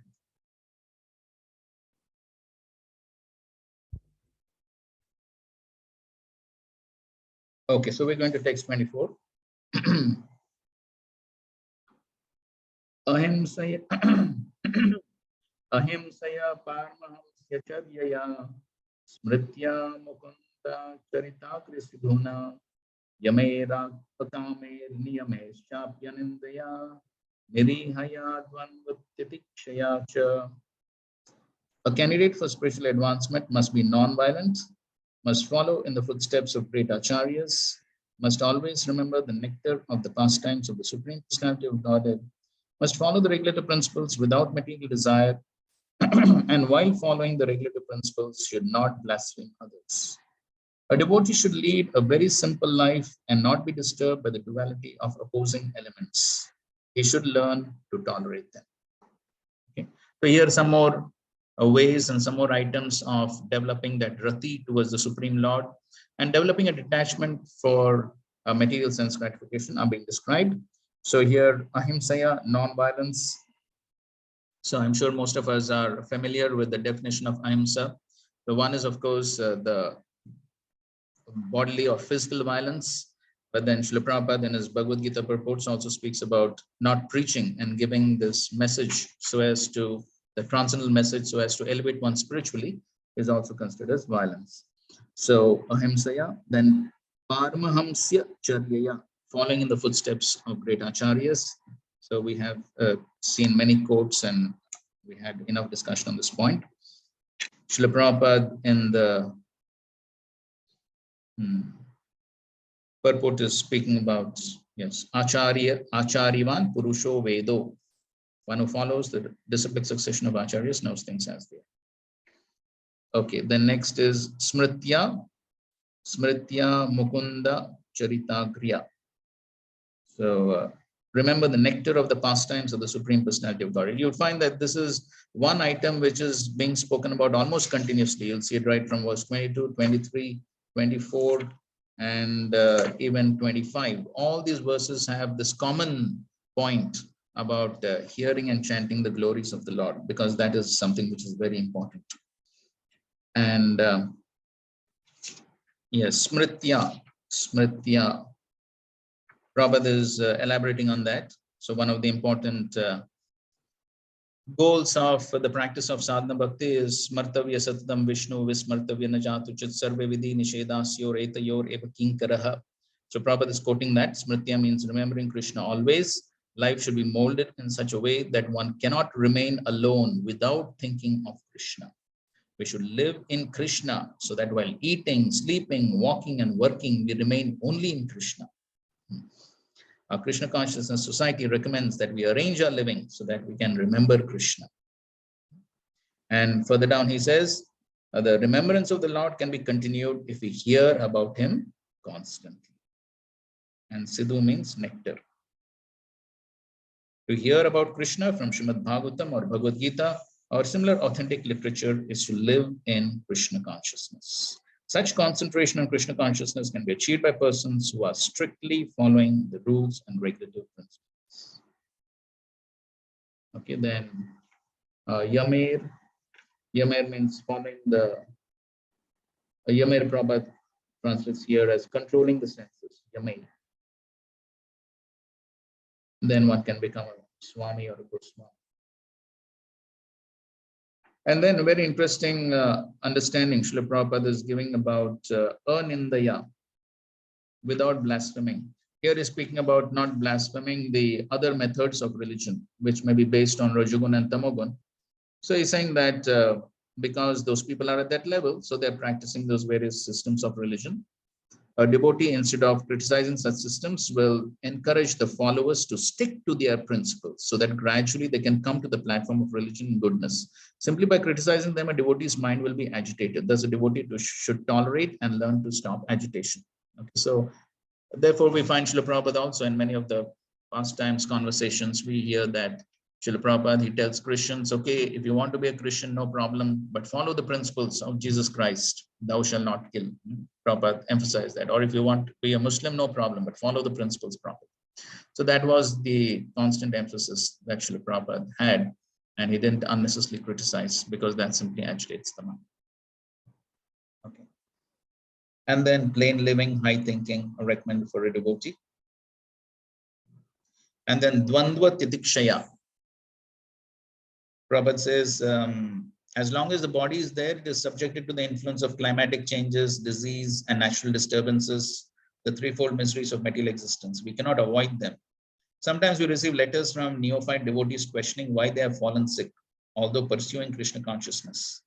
They should learn from this verse that they have to become tolerant. Dvandva titikshaya. This is the world of duality. One should not think that because he has fallen sick, he has fallen from Krishna consciousness. Prabhupada is writing some practical experience. And then verse number 25 again speaks about the same principles of hearing and chanting.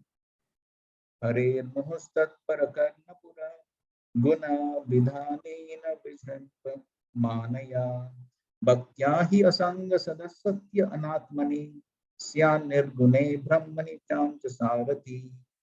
The devotee should gradually increase the culture of devotional service by constant hearing of the transcendental qualities of the Supreme Personality of Godhead. These pastimes are like ornamental decorations on the ears of devotees. By rendering devotional service and transcending the material qualities, one can easily be fixed in transcendence in the Supreme Personality of Godhead. Okay, so here he's saying that this is the decoration for the ear, Karnapura. So this is the real decoration for the ear. If we're constantly hearing the glories of the Lord, that is the real decoration, no other decoration. So Prabhupada writes in the purport, we can increase our propensity for devotional service by hearing Bhagavad Gita and Srimad Bhagavatam from realized souls. The more we hear from realized souls, the more we make advancement in devotional life. The more we advance in devotional life, the more we become detached from the material world.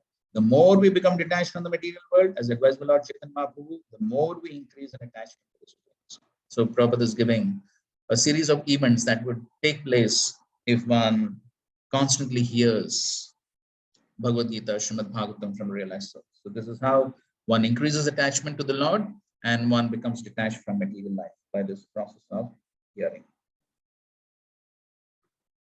Now, so these are the 15 items that Sanat Kumar is describing in order to develop that Dhrida Rati, the firm attachment to the Supreme Lord, and at the same time become detached from the bodily concept of life. So now he further goes on to say, if one develops that Rati, then what is the result that he's describing in the further verses? So text 26. Upon becoming fixed in his attachment to the Supreme Personality of Godhead by the grace of the spiritual master, and by awakening knowledge and detachment, the living entity situated within the heart of the body and covered by the 5 elements burns up his material surroundings exactly as fire arising from wood burns the wood itself. So this is an important purport. Somebody can read the purport, please.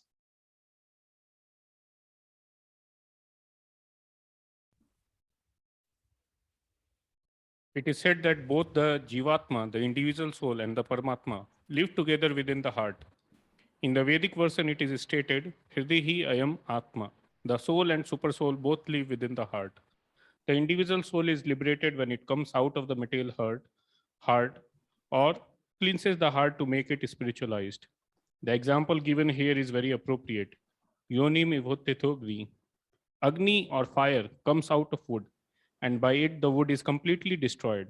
Similarly, when the living entity increases his attachment for the Supreme Personality of Godhead, he is to be considered like fire. A blazing fire is visible by its exhibition of heat and light. Similarly, when the living entity within the heart becomes enlightened with full spiritual knowledge and detached from the material world, he burns up his material covering of the five elements earth, water, fire, air, and sky, and becomes free from the five kinds of material attachments, namely ignorance, false egoism, attachment to the material world, envy, and absorption in material consciousness. Therefore, Panchatmakam, as mentioned in this verse, refers to either the five elements or the five coverings of material contamination. When these are all burned into ashes by the blazing fire of knowledge and detachment, one is fixed firmly in the devotional service of the Supreme Personality of Godhead. Unless one takes shelter of a bona fide spiritual master and advances one's attraction for Krishna by the spiritual master's instructions, the five coverings of the living entity cannot be uncovered from the material heart. The living entity is centered within the heart, and to take him away from the heart is to liberate him. This is the process. One must take shelter of a bona fide spiritual master, and by his instruction, increase one's knowledge in devotional service, become detached from the material world, and thus become liberated. An advanced devotee, therefore, does not live within the material body, but within his spiritual body, just as a dry coconut leaves detached from the coconut husk, even though within the husk. The pure devotee's body is therefore called Chinmaya Sarira, spiritualized body. In other words, a devotee's body is not connected with material activities, and as such, a devotee is always liberated. Brahma Bhoyaya Kalpate, as confirmed in Bhagavad Gita 14.26. Srila Rupa Goswami also confirms this. Iha yasya harer dasye karmana manasa gira nikhilaswa api avasthasu jivan mukta sa uchyate. Whatever his condition may be, one who is engaged fully with his body, mind, and speech in the service of the Lord is liberated even within this body. Okay, so here a nice example is being given that when one develops that rati, yada rati, so the verse starts with yada rati, brahmani naishtiki puman. So when one develops that rati towards the Supreme Lord, fixed up, naishtiki rati, then how? By acharyavan. Again here, the word acharyavan, by following, by surrendering, complete, proper translates it as completely surrendered to the spiritual master. Then this rati, that acts like a fire. The rati acts like a fire. And so just as fire gives light to heat, gives rise to heat and light. So similarly, this rati gives rise to jnana vairagya, jnana viraga ramhasa. So it gives rise to jnana and vairagya. And so that's how when one develops the jnana and vairagya, then one becomes detached from everything material. And that's how the material body, the gross and subtle body, both of them are destroyed. Just like the fire destroys the wood. So here, one is using the gross body and subtle body to develop the attachment to the Lord. So, but then when that attachment develops, then the gross body and the subtle body, which are used to develop that attachment, they themselves become destroyed. Or in other words, one becomes detached from them. And therefore, Prabhupada is giving the example of the coconut. So the one may be in the body. It is not that one immediately gives up the body. One may be in the body, but one is detached from the body. Just like the coconut pulp becomes separated from the covering.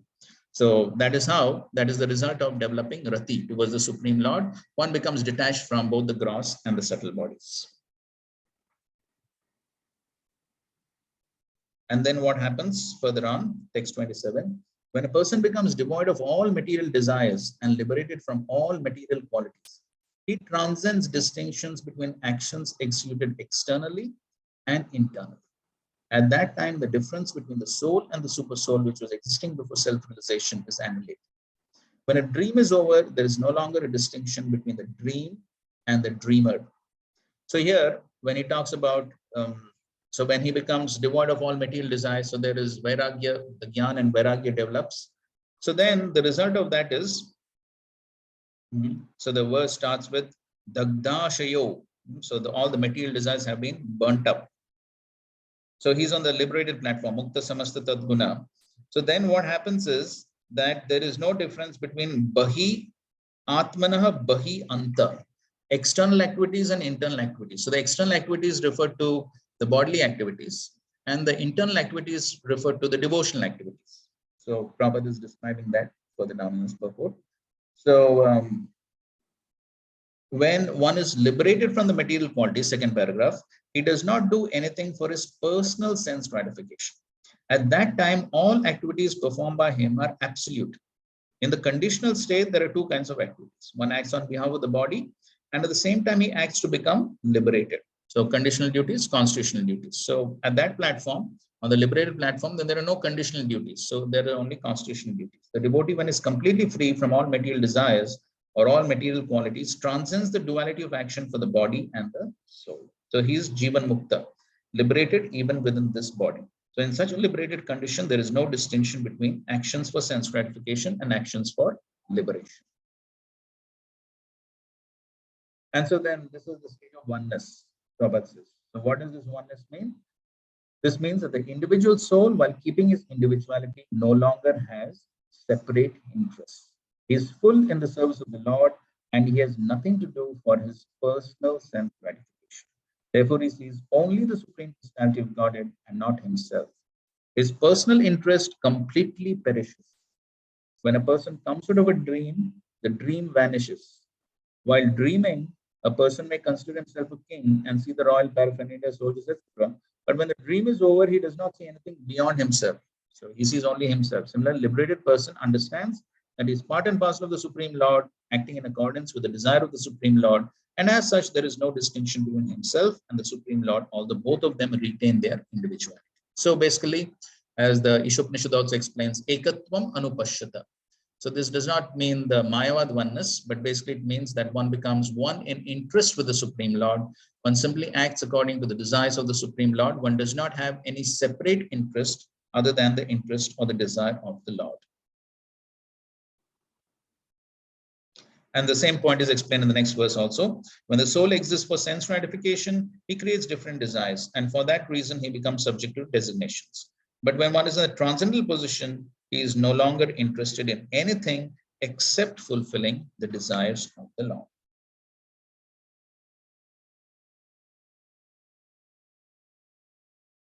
So here, Prabhupada explains that there is no question of renouncing anything because the Paramahamsa knows how to engage everything in the service of the Lord. So here on the liberated platform, the devotee is saying Krishna everywhere. He's seeing everything in relation to Krishna, and therefore he is able to use everything in Krishna's service. Therefore, Prabhupada is quoting Anasati.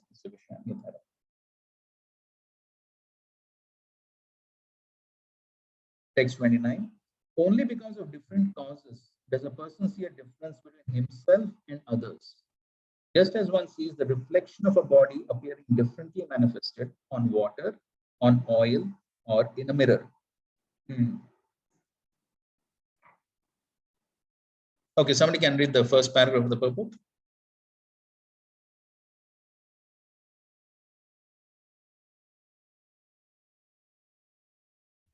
The spirit soul is one, the supreme personality of Godhead. He is manifested in Swamsh and Vibhanamsh expansions. The Jivas are Vibhanamsh expansions. The different incarnations of the supreme personality of Godhead are Swamsh expansions. Thus, there are different potencies of the Supreme Lord, and there are different expansions of the different potencies. In this way, for different reasons, there are different expansions of the same one principle, the Supreme Personality of Godhead. This understanding is real knowledge, but when the living entity is covered by the upadhi or designated body, he sees differences, exactly as one sees differences in the reflections of oneself on water, an oil, or in a mirror. When something is reflected on the water, it appears to be moving. When it is reflected on ice, it appears fixed. When it is reflected on oil, it appears hazy. The subject is one, but under different conditions, it appears differently. When the qualifying factor is taken away, the whole appears to be one. In other words, when one comes to the Paramhamsa or perfectional stage of life by practicing Bhakti Yoga, he sees only Krishna everywhere. For him, there is no other objective. Okay, so basically, when one sees through these different surfaces, water, oil, mirror, then the object has different shapes. But so similarly, when one sees on the from the bodily perspective, there may be different bodies. Probably the next purport is explaining. So there are different bodies: man, animal, bird, beast, and so on and so forth. But when one comes to the spiritual platform, then one sees oneness. One sees on the spiritual platform. He does not see differences on the material platform. Though, yes, he understands the differences, but then on the spiritual platform, he sees that there is oneness. And so therefore, Prabhupada is quoting the verse, Vidya Vinay Sampanne. And then towards the end, Prabhupada says, only possible in Krishna consciousness. In this moment, there are many different races of men from all parts of the world participating. But because they think of themselves as servants of the Supreme Personality of Godhead, they do not differentiate between black and white. You are not audible. Hare Krishna, Krishna Krishna, Hare Hare, Hare Rama, Rama Rama, Hare Hare. Is that okay?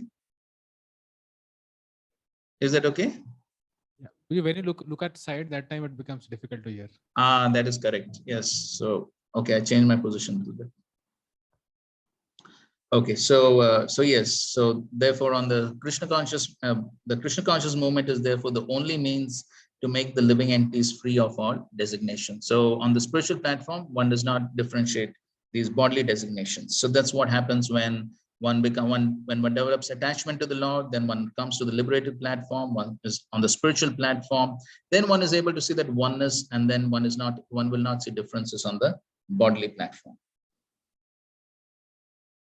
Yes, so this ends the discussion, till this verse ends the discussion of how to develop attachment to the Lord and develop a detachment from the bodily concept. So he's explained all the various, he explained 15 items of 15 ways of doing that. And then when one develops that rati, what is the result?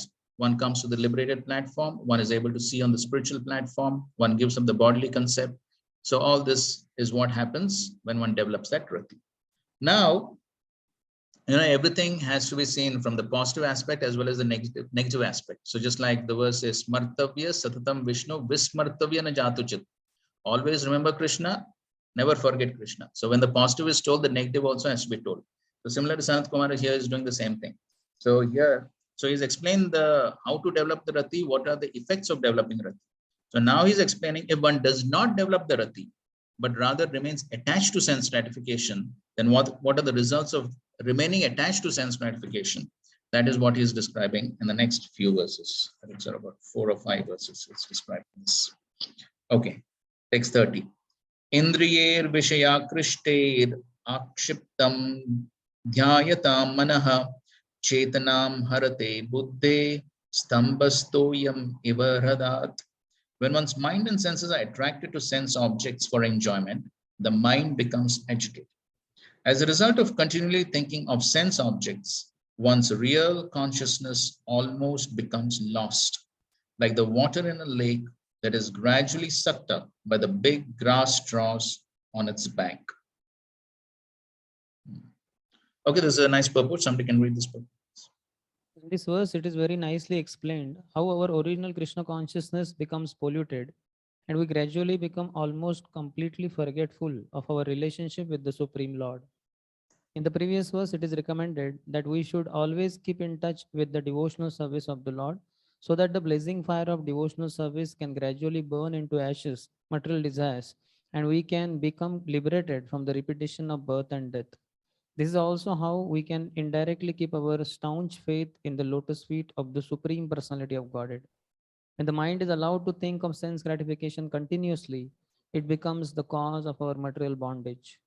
If our mind is simply filled with sense gratification, even though we want Krishna consciousness, by continuous practice, we cannot forget the subject matter of sense gratification.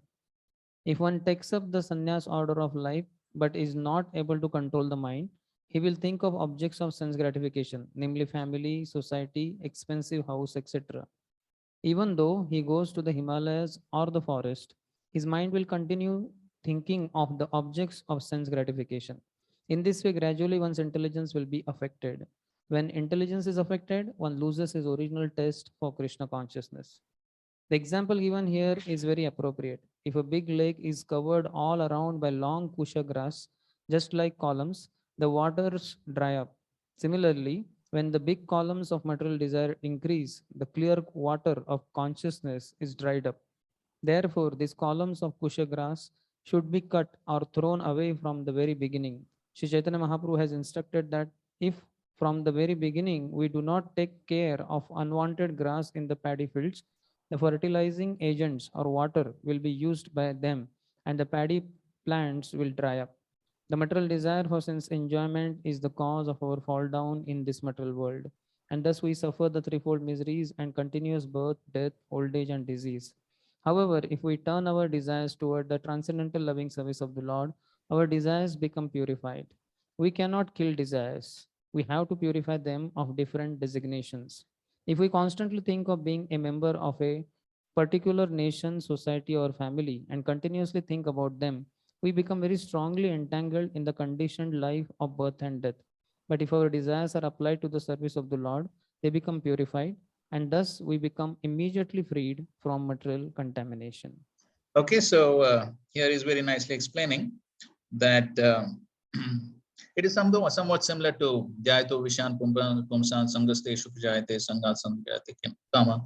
So we'll find in the series of verses that is what he explains. So here also it's being explained. Indriya Vishaya Akrishtei. So if the Indriya are attracted towards the Vishaya, the sense objects, then one becomes akshiptam, one becomes agitated. Then dhyayatam, so then one always thinks about the sense object, sense gratification. So Srila Prabhupada is explaining, so even if one takes sannyas, one goes to the Himalayas, but still the mind continues to meditate on the sense objects, just like Krishna is explaining in the 3rd chapter, 6th verse. What is that? 3rd chapter, 6th verse. It's talking about the mithyachari. So the mind continues to meditate, even though the gross senses may be controlled. So that is what happens if the mind continues. Say that again, please.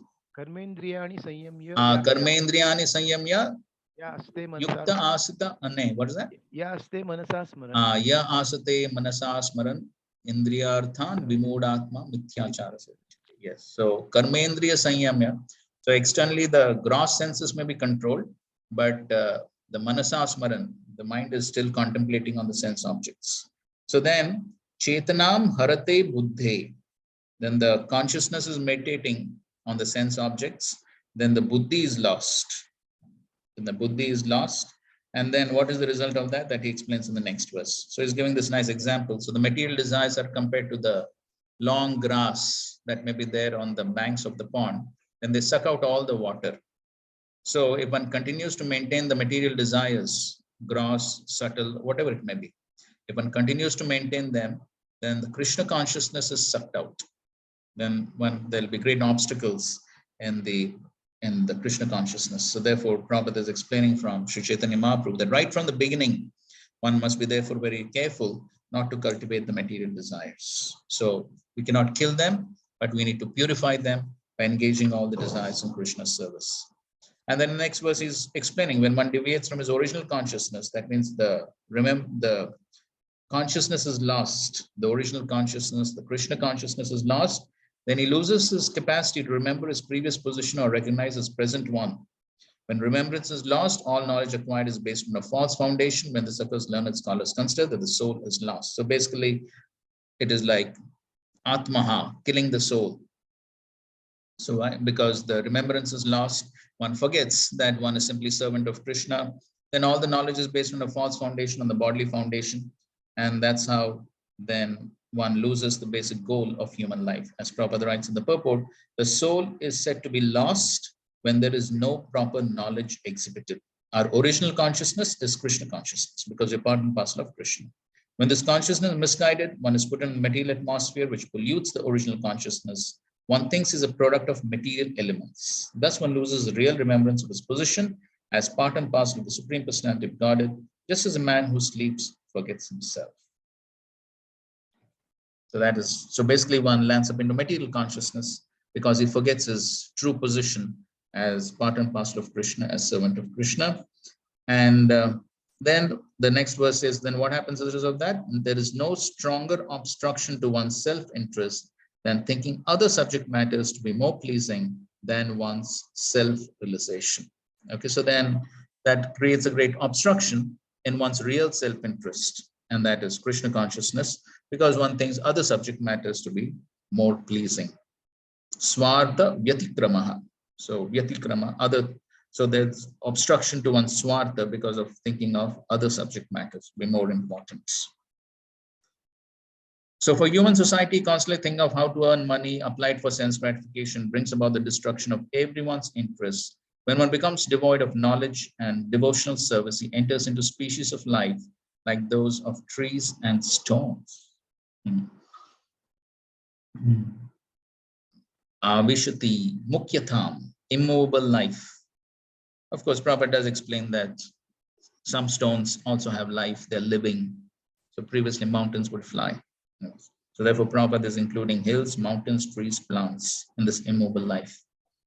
So if one is thinking of earning money and sense gratification, then the result will be obviously that one has to take all these lower life forms because of materialistic consciousness. And so therefore in the next verse he says, those who strongly desire to cross the ocean of nations must not associate with the modes of ignorance, where hedonistic activities are the greatest obstructions to realization of religious principles, economic development, regulated sense gratification, at last liberation. So if one, so those who want to cross over the ocean of material nations, titirishu, those who want to cross, then they should not be performing these materialistic activities, because by performing these materialistic activities, material desires, one cannot even perform dharma, artha, kama, moksha. So one cannot achieve even these if one has material desires. So Srila Prabhupada explains that all these can be performed in a regulated way according to Shastras. So one can earn money, but one can earn money, use it for Krishna's service. So, but if one is having all these material desires, then one cannot even perform dharma, artha, kama, and moksha in a regulated way according to scriptures. That is how then everything is lost. As Prabhupada ends the purport by saying, the Vedic process of sense gratification is therefore planned in such a way that one can economically develop and enjoy sense gratification and yet ultimately attain liberation. So that is the regulated sense gratification. But if one is filled with material desires, one does not even follow the regulated sense gratification, then there is no question of liberation. And therefore, in the next verse, he says, out of the four principles, that is dharma, artha, kama, and moksha, liberation has to be taken very seriously.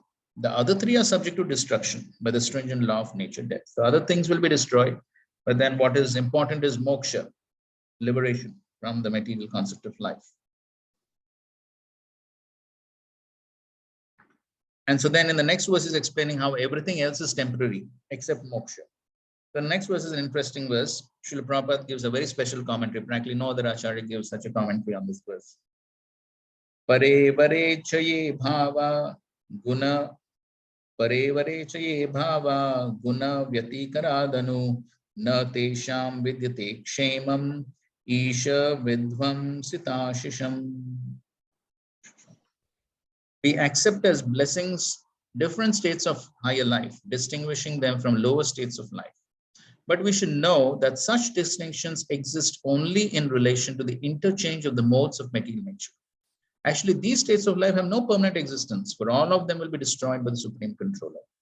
So he's saying that, okay, for sense gratification, one may accept different statuses of life, higher status of life, lower status of life, but then ultimately all of them are going to be destroyed.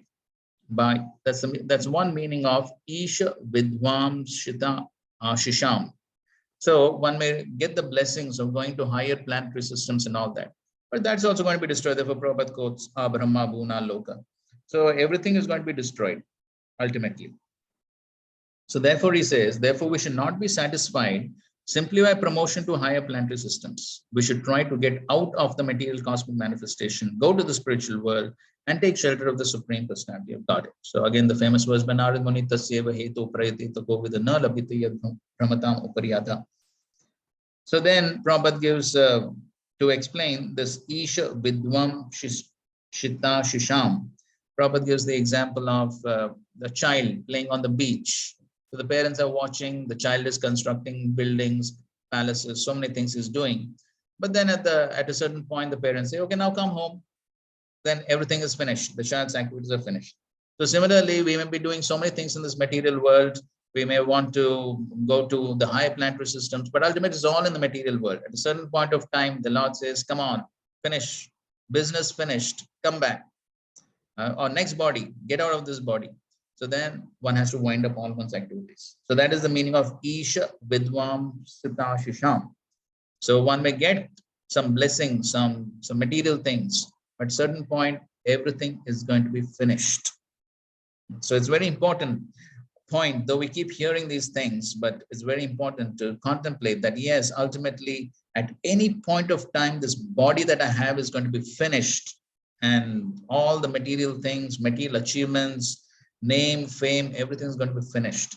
So therefore, understanding that one needs to take Krishna consciousness seriously, because this material body is going to be finished at any point of time. Now, Srila Prabhupada gives another very important understanding of this Isha Vidvam Sita Shisham. So somebody can read from this is the third paragraph of the purport. It is said by the Lord, Yasyaham Anugrinam. Somebody can read that.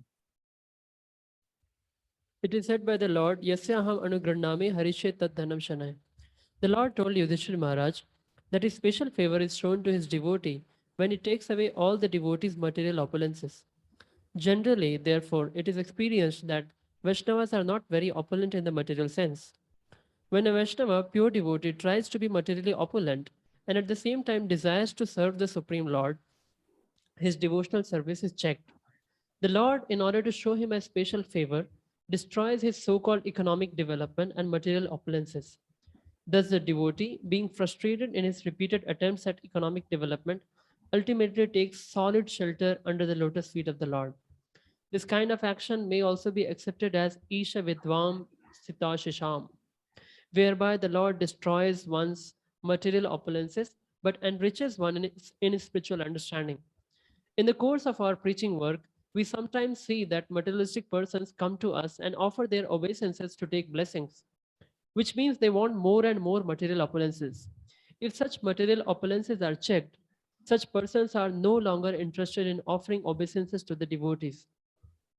Such materialistic persons are always concerned about their economic development. They offer obeisances to saintly persons or the Supreme Lord and give something in charity for preaching work with a view that they will be rewarded with further economic development. However, when one is sincere in his devotional service, the Lord obliges the devotee to give up his material development and completely surrender unto him. Because the Lord does not give blessings of material opulence to his devotee, people are afraid of worshipping Lord Vishnu because they see that the Vaishnavas who are worshippers of Lord Vishnu are poor in superficial material opulences. Such materialistic persons, however, get immense opportunity for economic development by worshipping Lord Shiva, for Lord Shiva is the husband of the goddess Durga, the proprietor of this universe. By the grace of Lord Shiva, a devotee gets the opportunity to be blessed by the goddess Durga. Ravana, for example, was a great worshipper and devotee of Lord Shiva. And in return, he got all the blessings of goddess Durga, so much so that his whole kingdom was constructed of golden buildings. In Brazil, in this present age, huge quantities of gold have been found. And from historical references in the Puranas, we can guess safely that this was Ravana's kingdom. This kingdom was, however, destroyed by Lord Ramchandra. By studying such incidents, we can understand the full meaning of Isha Vidvam Sita Shisham. The Lord does not bestow material blessings upon the devotees, for they may be entrapped again in this material world by continuous birth, death, old age, and disease. Due to materialistic opulences, persons like Ravana become puffed up for sense gratification. Ravana even dared kidnap Sita, who was both the wife of Lord Ramchandra and the goddess of fortune, thinking that he would be able to enjoy the pleasure potency of the Lord. But actually, by such action, Ravana became Vidvamsita or ruined. At the present moment, human civilization is too much attached to economic development and sense gratification and is therefore nearing the path of ruination. Okay, so very nice understanding of this point. So how the Lord takes away the material opulences of a devotee. Yasyama anugranami harishetat dhanam. So that the devotee becomes completely dependent on the Lord. So the Lord takes away these material opulences. So as far as a materialistic person is concerned, yes, ultimately everything is going to be destroyed. But for a devotee also, the Lord may take away the material opulences just so that he becomes more surrendered to the Lord. So in this way, a devotee has to understand that ultimately all the material things are temporary. And so one need not be attached to the material things of this world. Text 37. Sanat Kumar advised the king, therefore, my dear King Prithu. Okay, so he has described both how to develop rati, develop detachment, what are the effects of developing rati. He also has described the effects of being attached to sense gratification, how one loses one's intelligence, one's consciousness, and one simply remains in the material whirlpool. And so therefore now he's coming to the conclusion. So what is the conclusion? Therefore, my dear King Prithu, try to understand the Supreme Personality of Godhead, who is living within everyone's heart along with the individual soul in each and every body, either moving or not moving. The individual souls are fully covered by the gross material body and the subtle body made up of life, air, and intelligence. So therefore, he is telling him to try to understand the super soul who is present within all the bodies. So, and then Prabhupada explains there are two ways of advancing visual culture, the impersonalist philosophers, devotional service. So he's explaining that. And then he's speaking about the Atma, Paramatma, the Kshetra, Kshetrajna, or Kshetravid. So this is all Bhagavad Gita subject matter. So we're not going through that.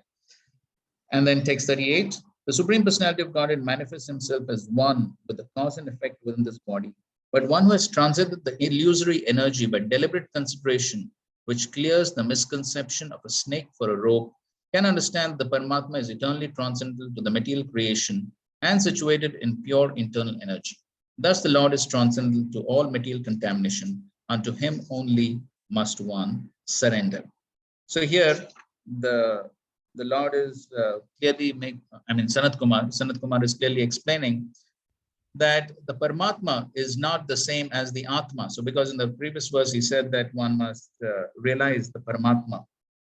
So now somebody may say, okay, but Paramatma is same as Atma. So therefore, he says that one who is in the illusory concept of life, or one who is covered by the illusory energy, he may think that Atma and Paramatma are same.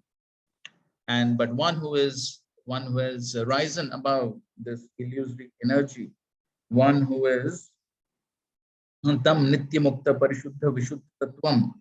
So one who is Vishuddha, one who is uncontaminated, Parishuddha. So then he properly understands that no, the Atma and Paramatma are not the same. The Lord is on the pure platform. He is transcendental Pratyudha. So one understands all this, and therefore one surrenders to the Supreme Lord. One surrenders to the Paramatma, Prapadye. So therefore, this is the Mayavad understanding that Atma and Paramatma are one. And therefore, Prabhupada is describing about the Mayavad philosophy. So the Mayavad philosophy of Vivartavad and the Vaishnava understanding is the Parinamvad, Shakti Parinamvad, transformation of energies.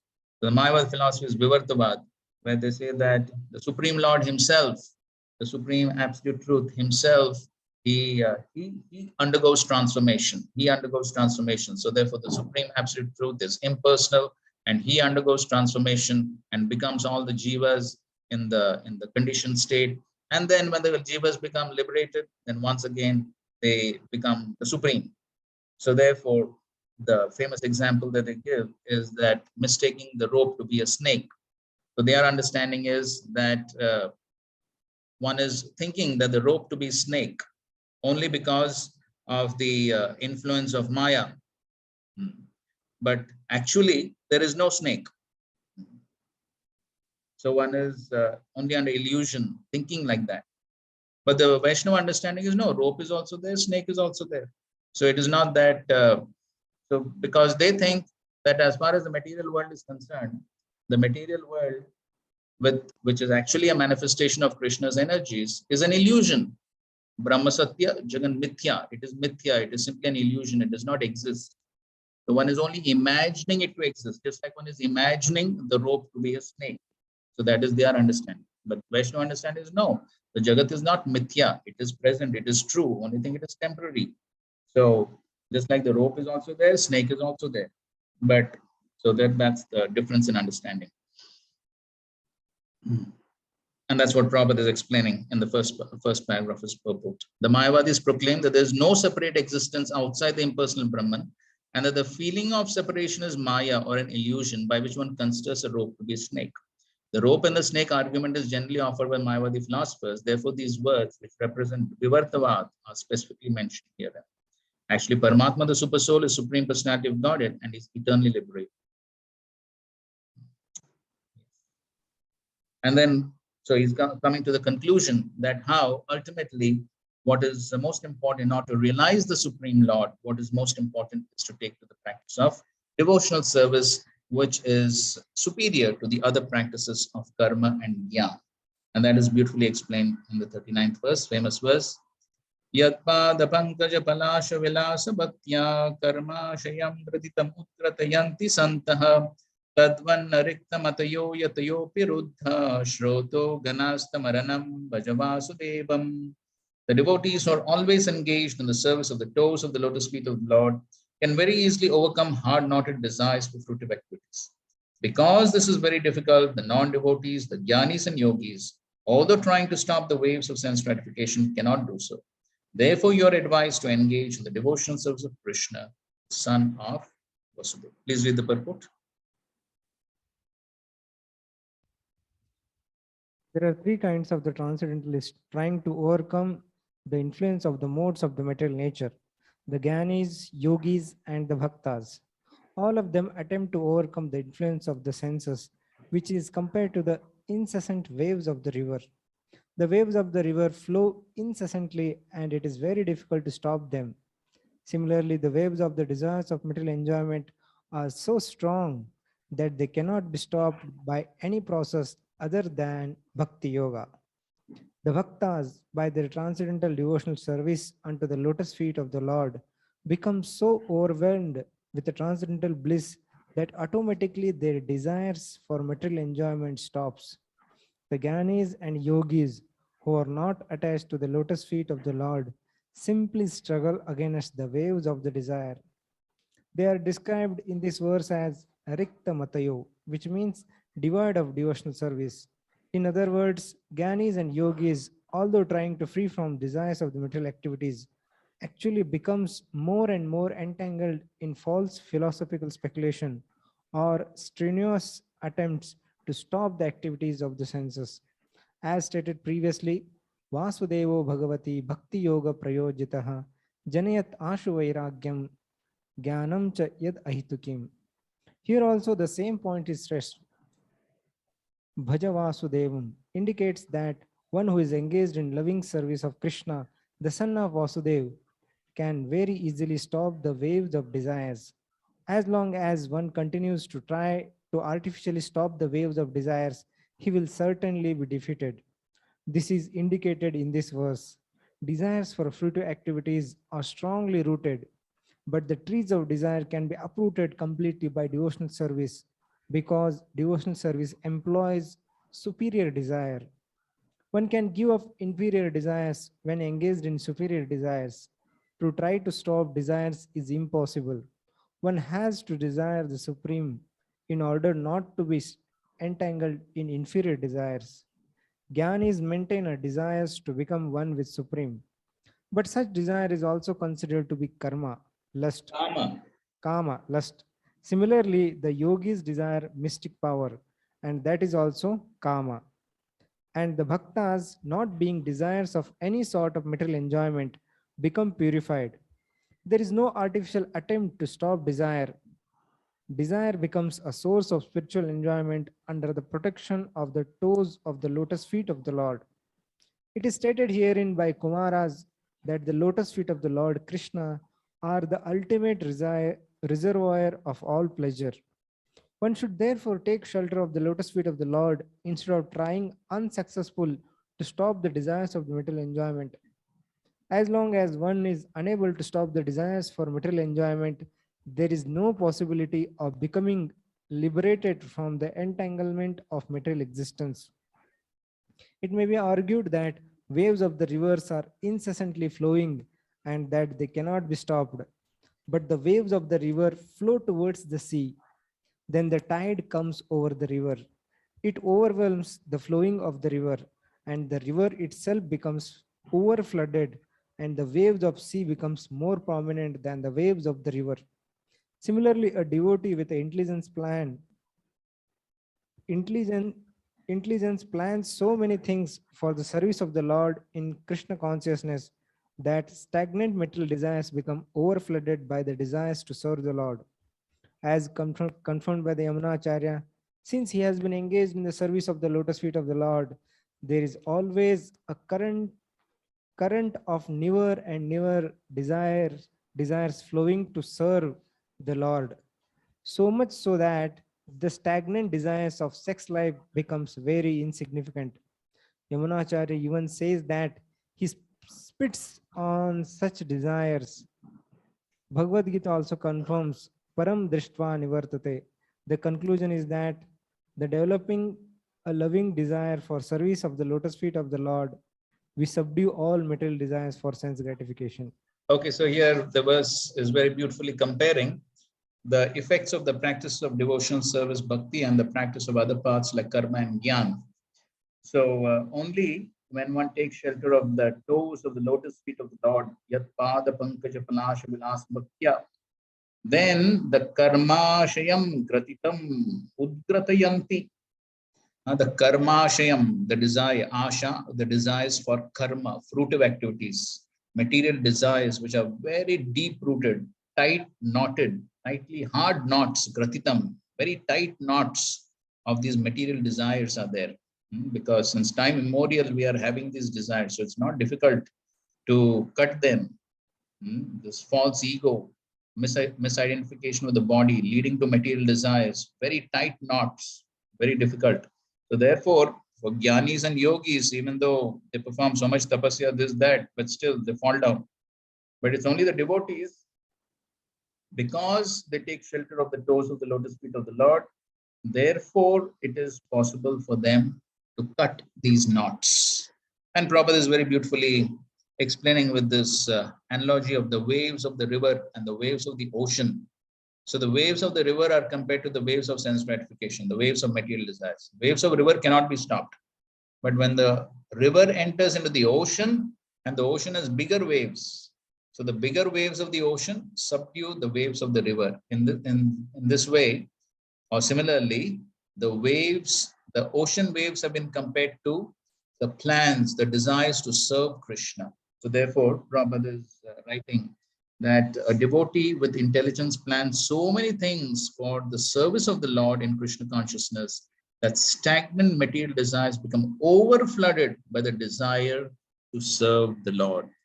So therefore, if one always is planning how to serve the Lord, so those desires then subdue the desires of sense gratification. So that's how. I remember one lecture. His Holiness Devamrit Maharaj was explaining. So he was saying that yes, Maya has so many plans. Maya proposes so many plans for the jivas, but the devotee must have bigger plans than the plans proposed by Maya. So if a devotee is always planning big things for serving Krishna, always thinking of how to serve Krishna, big or small, that is another thing. But always planning how to serve Krishna, one is busy thinking of that. Then one develops the higher taste, param drishva nivartate. Then that is how one can subdue the lower material desires. That is the only way. One cannot kill desire, as Prabhupada is saying. And desire, but beautiful statement. There's no artificial attempt to stop desire. Desire becomes a source of spiritual enjoyment under the protection of the toes of the lotus feet of the beautiful. So that's how one can cut these knots, hard knots, tight knots of sense gratification.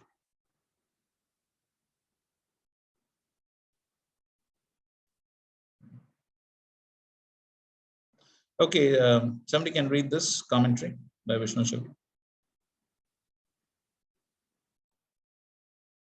Jnana Mishra Bhakti, having predominance of Bhakti, culminating in Shantarati, was explained starting with verse 22.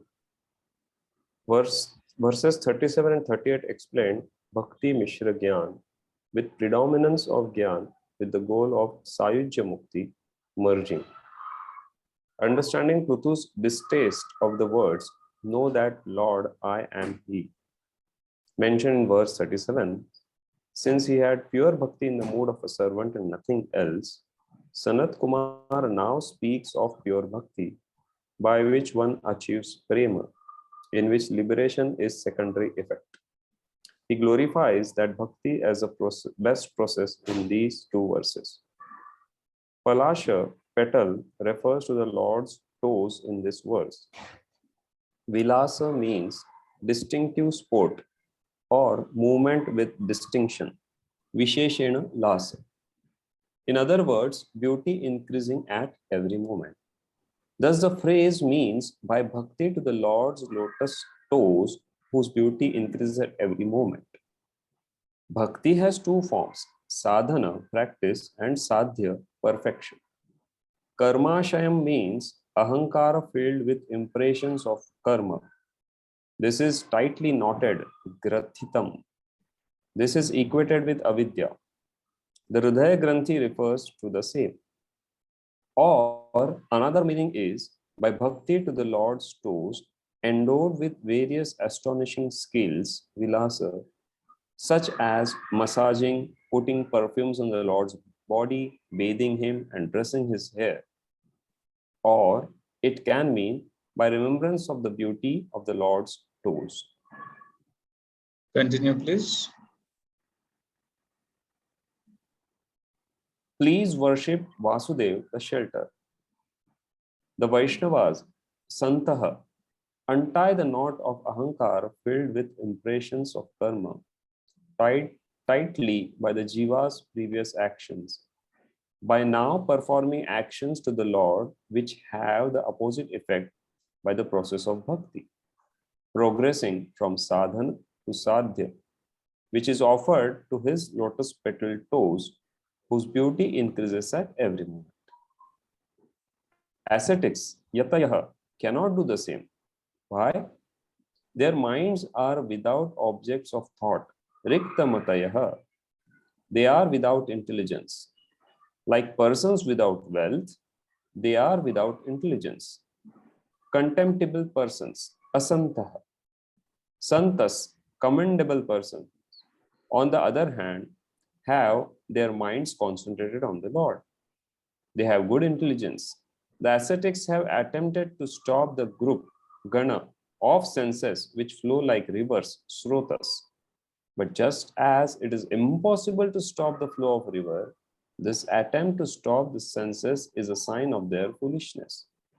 On the other hand, the santas engage their eyes and other senses in the sweetness of the Lord's beauty and other qualities. They are very intelligent and happy. Aranam means shelter. Worship the son of Vasudeva, Krishna. Aranam can also mean without battle. If you do not surrender, then you will have to battle the senses and you will be defeated. Right. So nice commentary.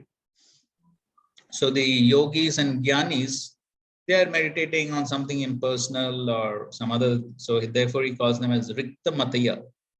So there is no object of thought. There is no proper object of meditation. And so therefore he calls them as without intelligence. And that's the reason why, because they don't have that higher taste. They don't have the proper object of meditation. So that is why they're not able to cut this hard knot of ahankar. Karmashayam, kratitam, these hard knots. Okay, so, and then the example of the river Srila Prabhupada is explaining. So, and then, so the devotees, they take shelter of palasha. So this is, as it's yat pada pankaja palasha. So he's explaining it means the beauty of the Lord, the toes of the Lord is always increasing. It's never, so everything in connection with the Lord is unlimited. It's unlimitedly increasing. But then one when the devotee who is engaged in the service of the Lord's lotus feet, then he realizes that increasing beauty. Therefore, he develops increasing taste for devotional service. And that's how he's able to overcome the hard-knotted desires for fruitive action, sense gratification. Okay, next verse, text 40. So then he's describing what is the result of taking shelter of the Lord's lotus feet. The ocean of nations is very difficult to cross because it is infested with many dangerous sharks. Although those who are non-devotees undergo severe austerities and penances to cross that ocean, we recommend that you simply take shelter of the lotus feet of the Lord, which are like boats for crossing the ocean. Although the ocean is difficult to cross, by taking shelter of his lotus feet, you will overcome all dangers. So what are these sharks? These are the sharks of sense desires. So Prabhupada is explaining here in the purport. Although there are many methods or boats by which one can cross the ocean, the Kumaras recommend that the king take shelter of the lotus feet of the Lord, just as one would take shelter of a good boat. Non-devotees who do not take shelter of the Lord's lotus feet try to cross the ocean of nations by other methods, karma, jnana, yoga, but they have a great deal of trouble. Indeed, sometimes they become so busy simply enjoying their troubles that they never cross the ocean. There is no guarantee that non-devotees will cross the ocean, but even though they manage to cross, they have to undergo severe austerities and penances. So we know that kleshodikadrastesham avyaktas. On the other hand, anyone who takes to the process of devotional service and has faith that the lotus feet of the Lord are safe boats to cross that ocean is certain to cross very easily and comfortably. Prithu Maharaj is therefore advised to take the boat of the lotus feet of the Lord to easily cross over all dangers. Dangerous elements in the universe are compared to sharks in the ocean. Even though one may be very expert swimmer, he cannot possibly survive. He's attacked by sharks. One often sees that many so-called swamis and yogis sometimes advertise themselves as competent to cross the ocean of nations and to help others cross, but in actuality, they are found to be simply victims of their own senses. Instead of helping their followers to cross the ocean of nations, such swamis and yogis fall prey to Maya, represented by the fair sex women, and are thus devoured by the sharks in that ocean.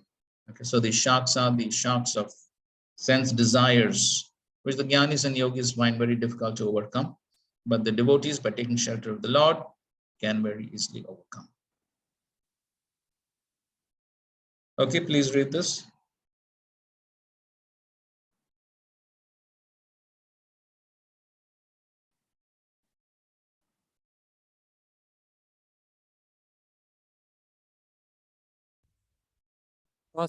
Crossing samsara is difficult for the sannyasis and yogis. Aplavesham means those not having ability or means to cross. The route, if means to be able to, or the word can mean with the Lord, who enables one to cross. There is great suffering, Krishna, for those who do not have the means of crossing, because they desire to cross, but cannot cross. The ocean of samsara filled with the crocodiles of the six senses.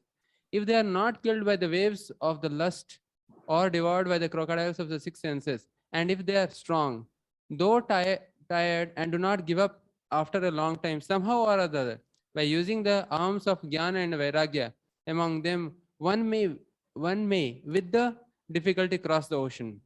Therefore, you should cross the ocean of samsara, difficult to cross, by making a boat out of the Lord's lotus feet. Taking shelter of the boat of the Lord's feet to cross samsara easily, which becomes the size of the calf's hoof print, is expressed in the following verses. We know that verse, so I didn't put the whole verse on translation. Then he's quoting another verse, that's 10 to 30. Okay, read the translation. O lotus-eyed Lord, by concentrating one's meditation on your lotus feet, which are the reservoir of all existence, and by accepting those lotus feet as the boat by which to cross the ocean of nescience, one follows in the footsteps of great saints. By this simple process, one can cross the ocean of nescience as easily as one steps over the hoof of print of a calf. Okay, so here he's comparing these sharks, crocodiles to the six senses.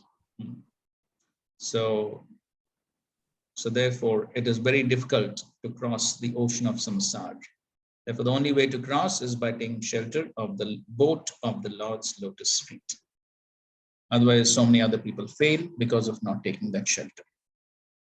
Okay, fine. So this is the end of Sanat Kumar's teachings, his answer to Prithu Maharaj's question.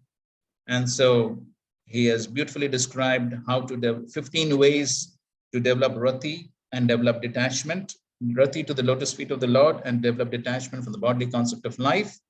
And then he has described what is the result of developing rati, how one transcends the bodily concept of life, how one can destroy the subtle body, which is the cause of material existence.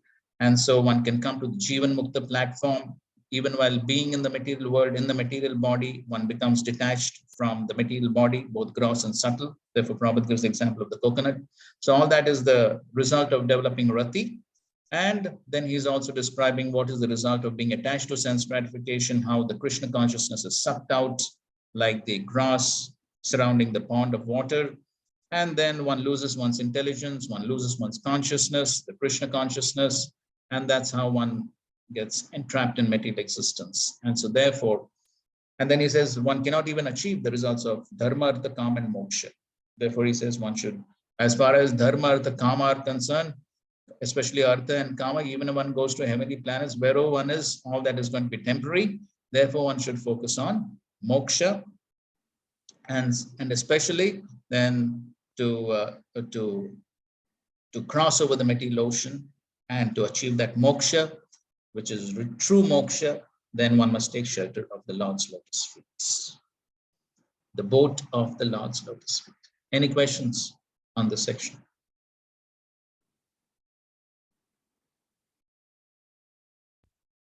Hare Krishna, Prabhuji.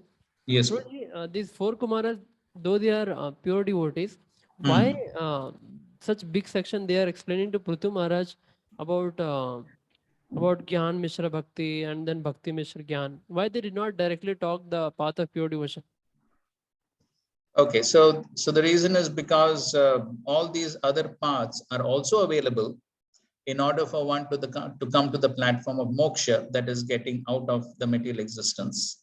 So therefore, these other paths also he is describing, and ultimately he is describing the superiority of bhakti over all these other paths. So that very clearly establishes by a comparative analysis, then it very clearly establishes the superiority of bhakti over all these other paths. So therefore, he is explaining that by these other paths, one can realize the Paramatma, one can get moksha. It is possible, but then there are so many dangers. There's likelihood of falling down. So so just like in Bhagavad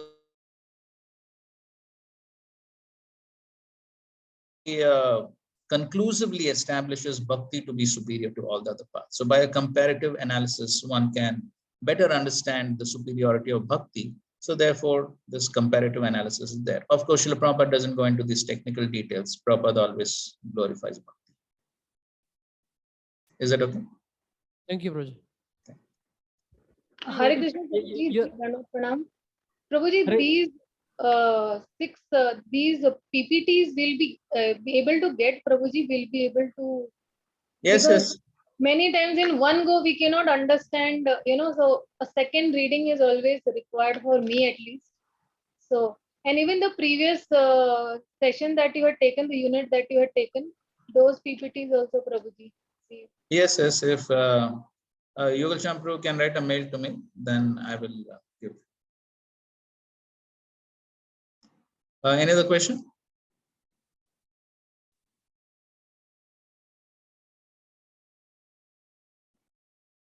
Prabhuji, your voice had got disconnected. I mean, I could not hear some part of the explanation.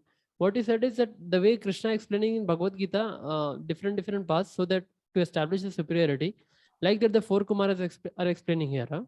Correct, correct. Oh, thank you, Prabhuji. Prabhuji, one question was there. In this section, it is mentioned that the desires cannot be negated or they cannot be stopped. Correct.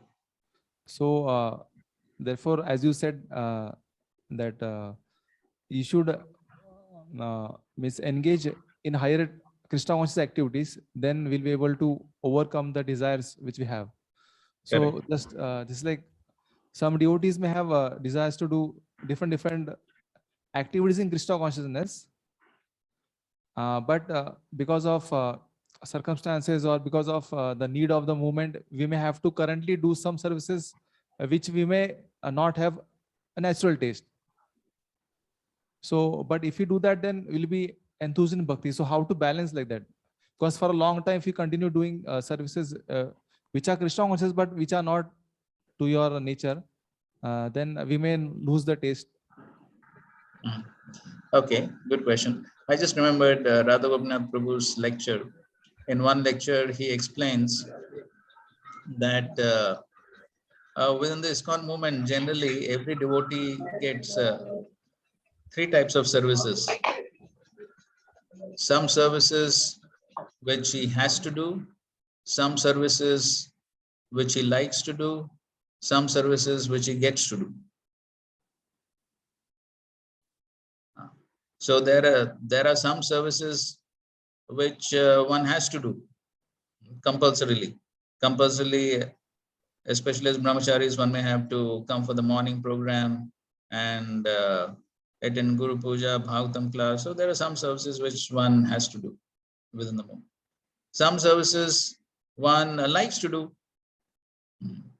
So there may be some services which one likes to do. Everyone gets some services which one likes to do. Somebody likes to do Harinam and he gets the service of Harinam. So then he's very happy. So like that, somebody likes to preach. So he gets preaching service, is very happy. So like that, there's some services which one likes to do. And some services one gets to do, or what to do. One has got a service. So somebody may not like management so much, but still some managerial service may be given, something.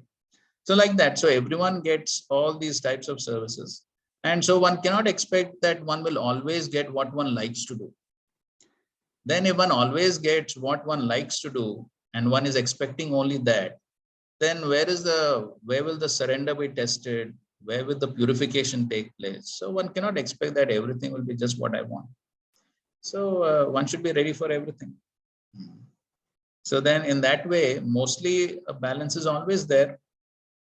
And in any case, if sometimes one does not get the service which one likes to do, but still if one surrenders, if one still tries to do the service, putting one's heart and soul, enthusiasm, then in any case, whether one likes or not, still one will be purified, Krishna will be happy, and then eventually by Krishna's grace, one may develop the taste also. So ultimately, one must be ready for everything. Hope that answers.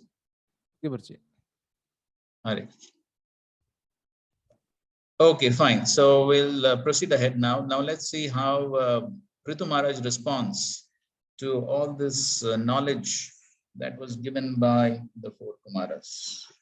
So text 40. Okay, and 41. The great sage Maitreya continued, being thus enlightened in complete spiritual knowledge by the son of Brahma, one of the Kumaras who was complete in spiritual knowledge, the king worshipped them in the following words. So now, how Maharaj Prithu worships the four Kumaras, or how does he respond? That's an important section from 42 to 47. So somebody can just read all the translations from 42 to 47.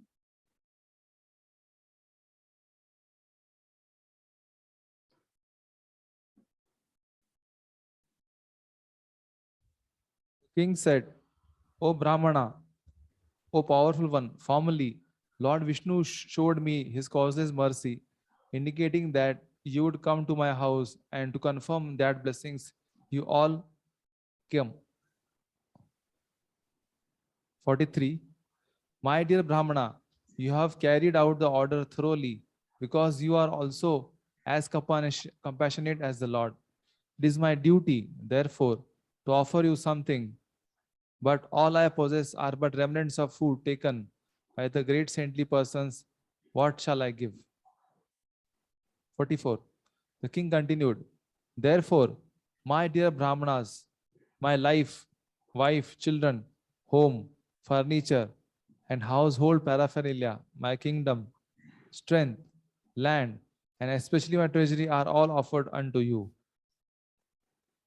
45. Since only a person who is completely educated according to the principles of Vedic knowledge deserves to be commander-in-chief, ruler of the state, the first to chastise, and the proprietor of the whole planet, Prithu Maharaj offered everything to the Kumaras. 46. The Kshatriyas, Vaishyas, and Shudras eat their food by virtue of the Brahmanas' mercy. It is the Brahmanas who enjoy their own property, clothe themselves with their own property, and give charity with their own property. 47. Prithu Maharaj continued, how can such persons who have rendered unlimited service by explaining the path of self-realization in relation to the Supreme Personality of Godhead, and whose explanations are given for our enlightenment with complete conviction and Vedic evidence, be repaid except by folding palms containing water for their satisfaction? Such great personalities can be satisfied only by their own activities, which are distributed amongst human society out of their unlimited mercy. Okay, so Prithu Maharaj is saying that what can I give in return for all this knowledge? Very interesting concept, which is explaining. So he's saying actually everything belongs to the Brahmanas. Now, as far as Prithu Maharaj is concerned, it is literally true. Because, as we know, his father Vena, he was killed by the Brahmanas. And then his body was churned. Out of that, Prithu Maharaj was born. And then the Brahmanas gave the kingdom to Prithu. So as far as Prithu Maharaj is concerned, it is literally true that he got the entire kingdom, everything. And of course, with the churning, his wife also came, Prithu and Archi. So everything was given by the Brahmanas to him. So it's literally true. But even if you think that somebody has not got directly in such a way, but still everything belongs to the Brahmanas, because everything belongs to the Lord, and the Brahmanas are representatives of the Lord. So in that sense, everything belongs to the Brahmanas. And so therefore, Prithu Maharaj is saying, what can I give you? Everything belongs to you only. So what can I give you? It belongs to you only. So therefore, but still, so in verse number 44, he says, everything, life, wife, children, home, everything belongs to you only. But then still he says, I offer them to you. So there's a very interesting example which Srila Prabhupada gives in the previous purport and this purport. So in the verse number 43, he says the word sadhu uchishtam is significant in this verse. So he says, when a father is eating food, he may out of compassion offer the remnants of his food to his son. Although such food may be already chewed by the father, it cannot be offered to the father again. Okay, so the father can offer remnants to the son, but the son cannot offer the remnants back to the father. Okay. So in the same way, the Brahmanas, they can give their remnants. Okay. So what Prithu Maharaj has is sadhu uchishtam. It is the remnants of the sadhus. It is the remnants of the Brahmanas. So now he cannot give the remnants back to the sadhus. Right? It is sadhu uchishtam. What he has got is sadhu uchishtam. Now how can he give the remnants back to the sadhus, to the Brahmanas? But yet he's giving in the next verse. He's saying, okay, I offer all this to you. How do we explain that? So now Prabhupada explains, quoting Sridhar Swami. It was the end of this purport to text 44.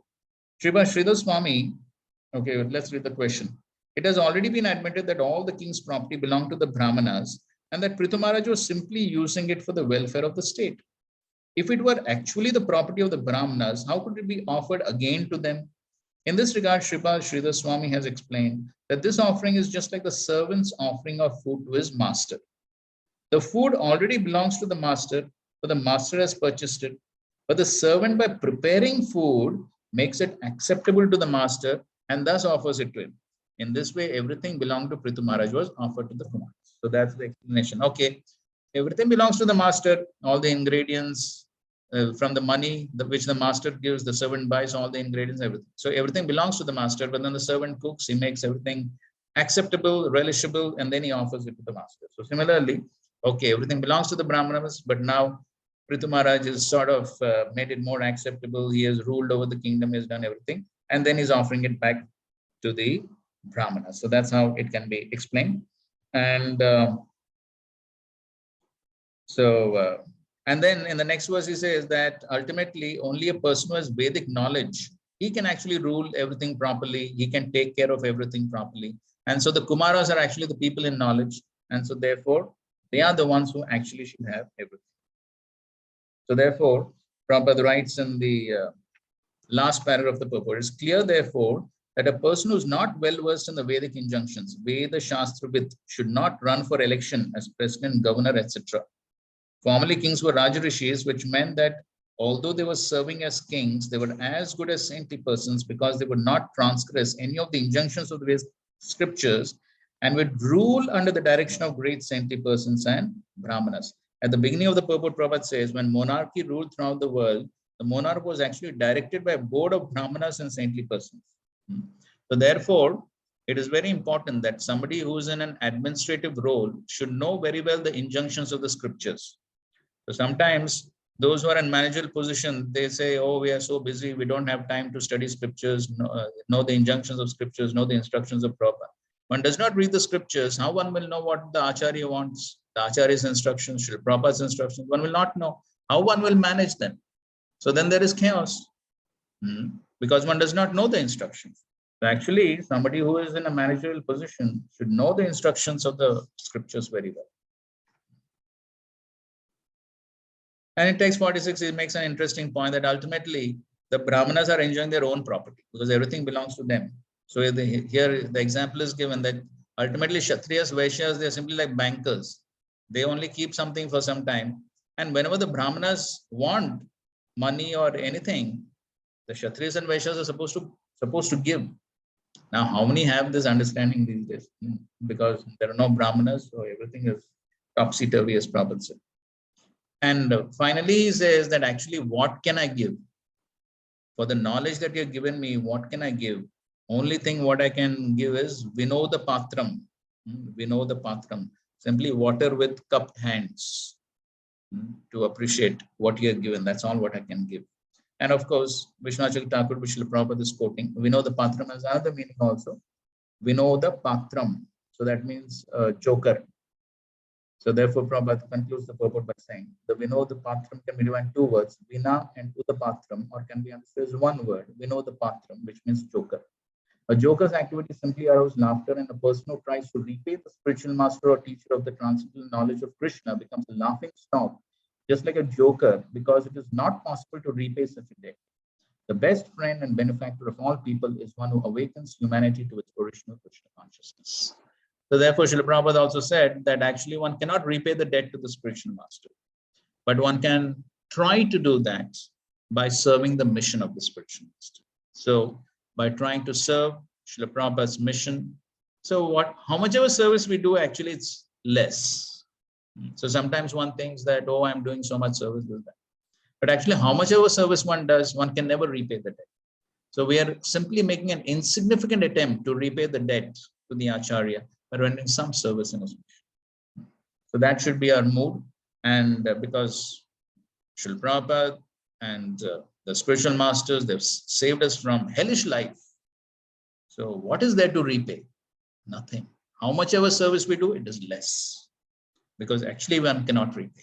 But we are making an insignificant attempt by rendering some service in the mission of the spiritual master.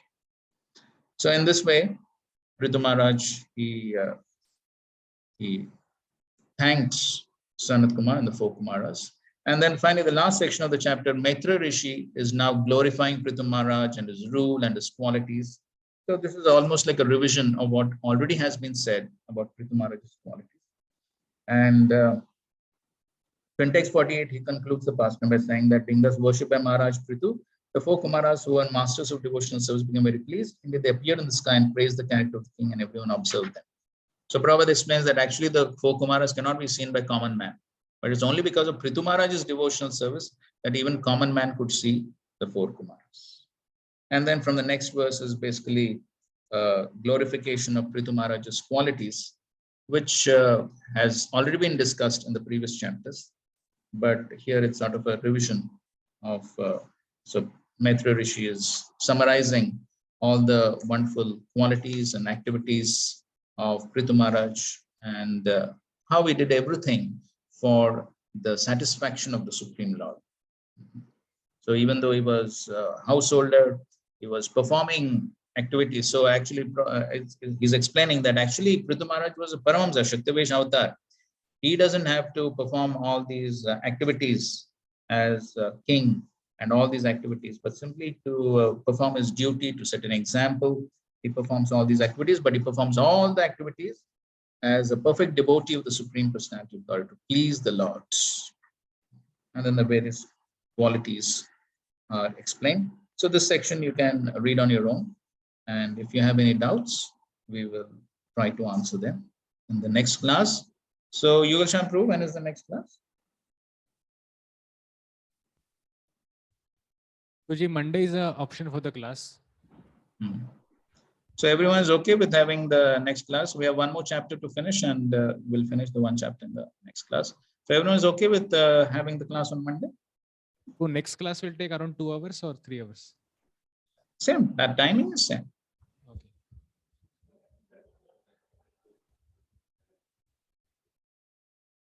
What is Kirti Krishna Prabhu saying?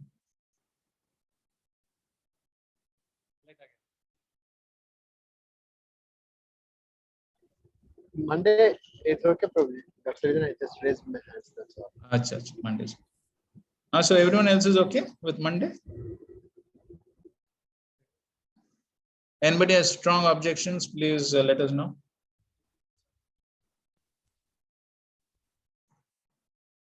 Okay, fine. So we'll have the next class on Monday and we'll finish the 23rd chapter. The timings remain the same.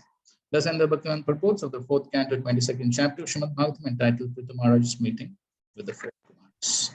Thank you all very much for your kind attention. Srila Prabhupada ki jai, Granthra Srimad Bhagavatam ki jai, Samved Gaur Bhakta jai.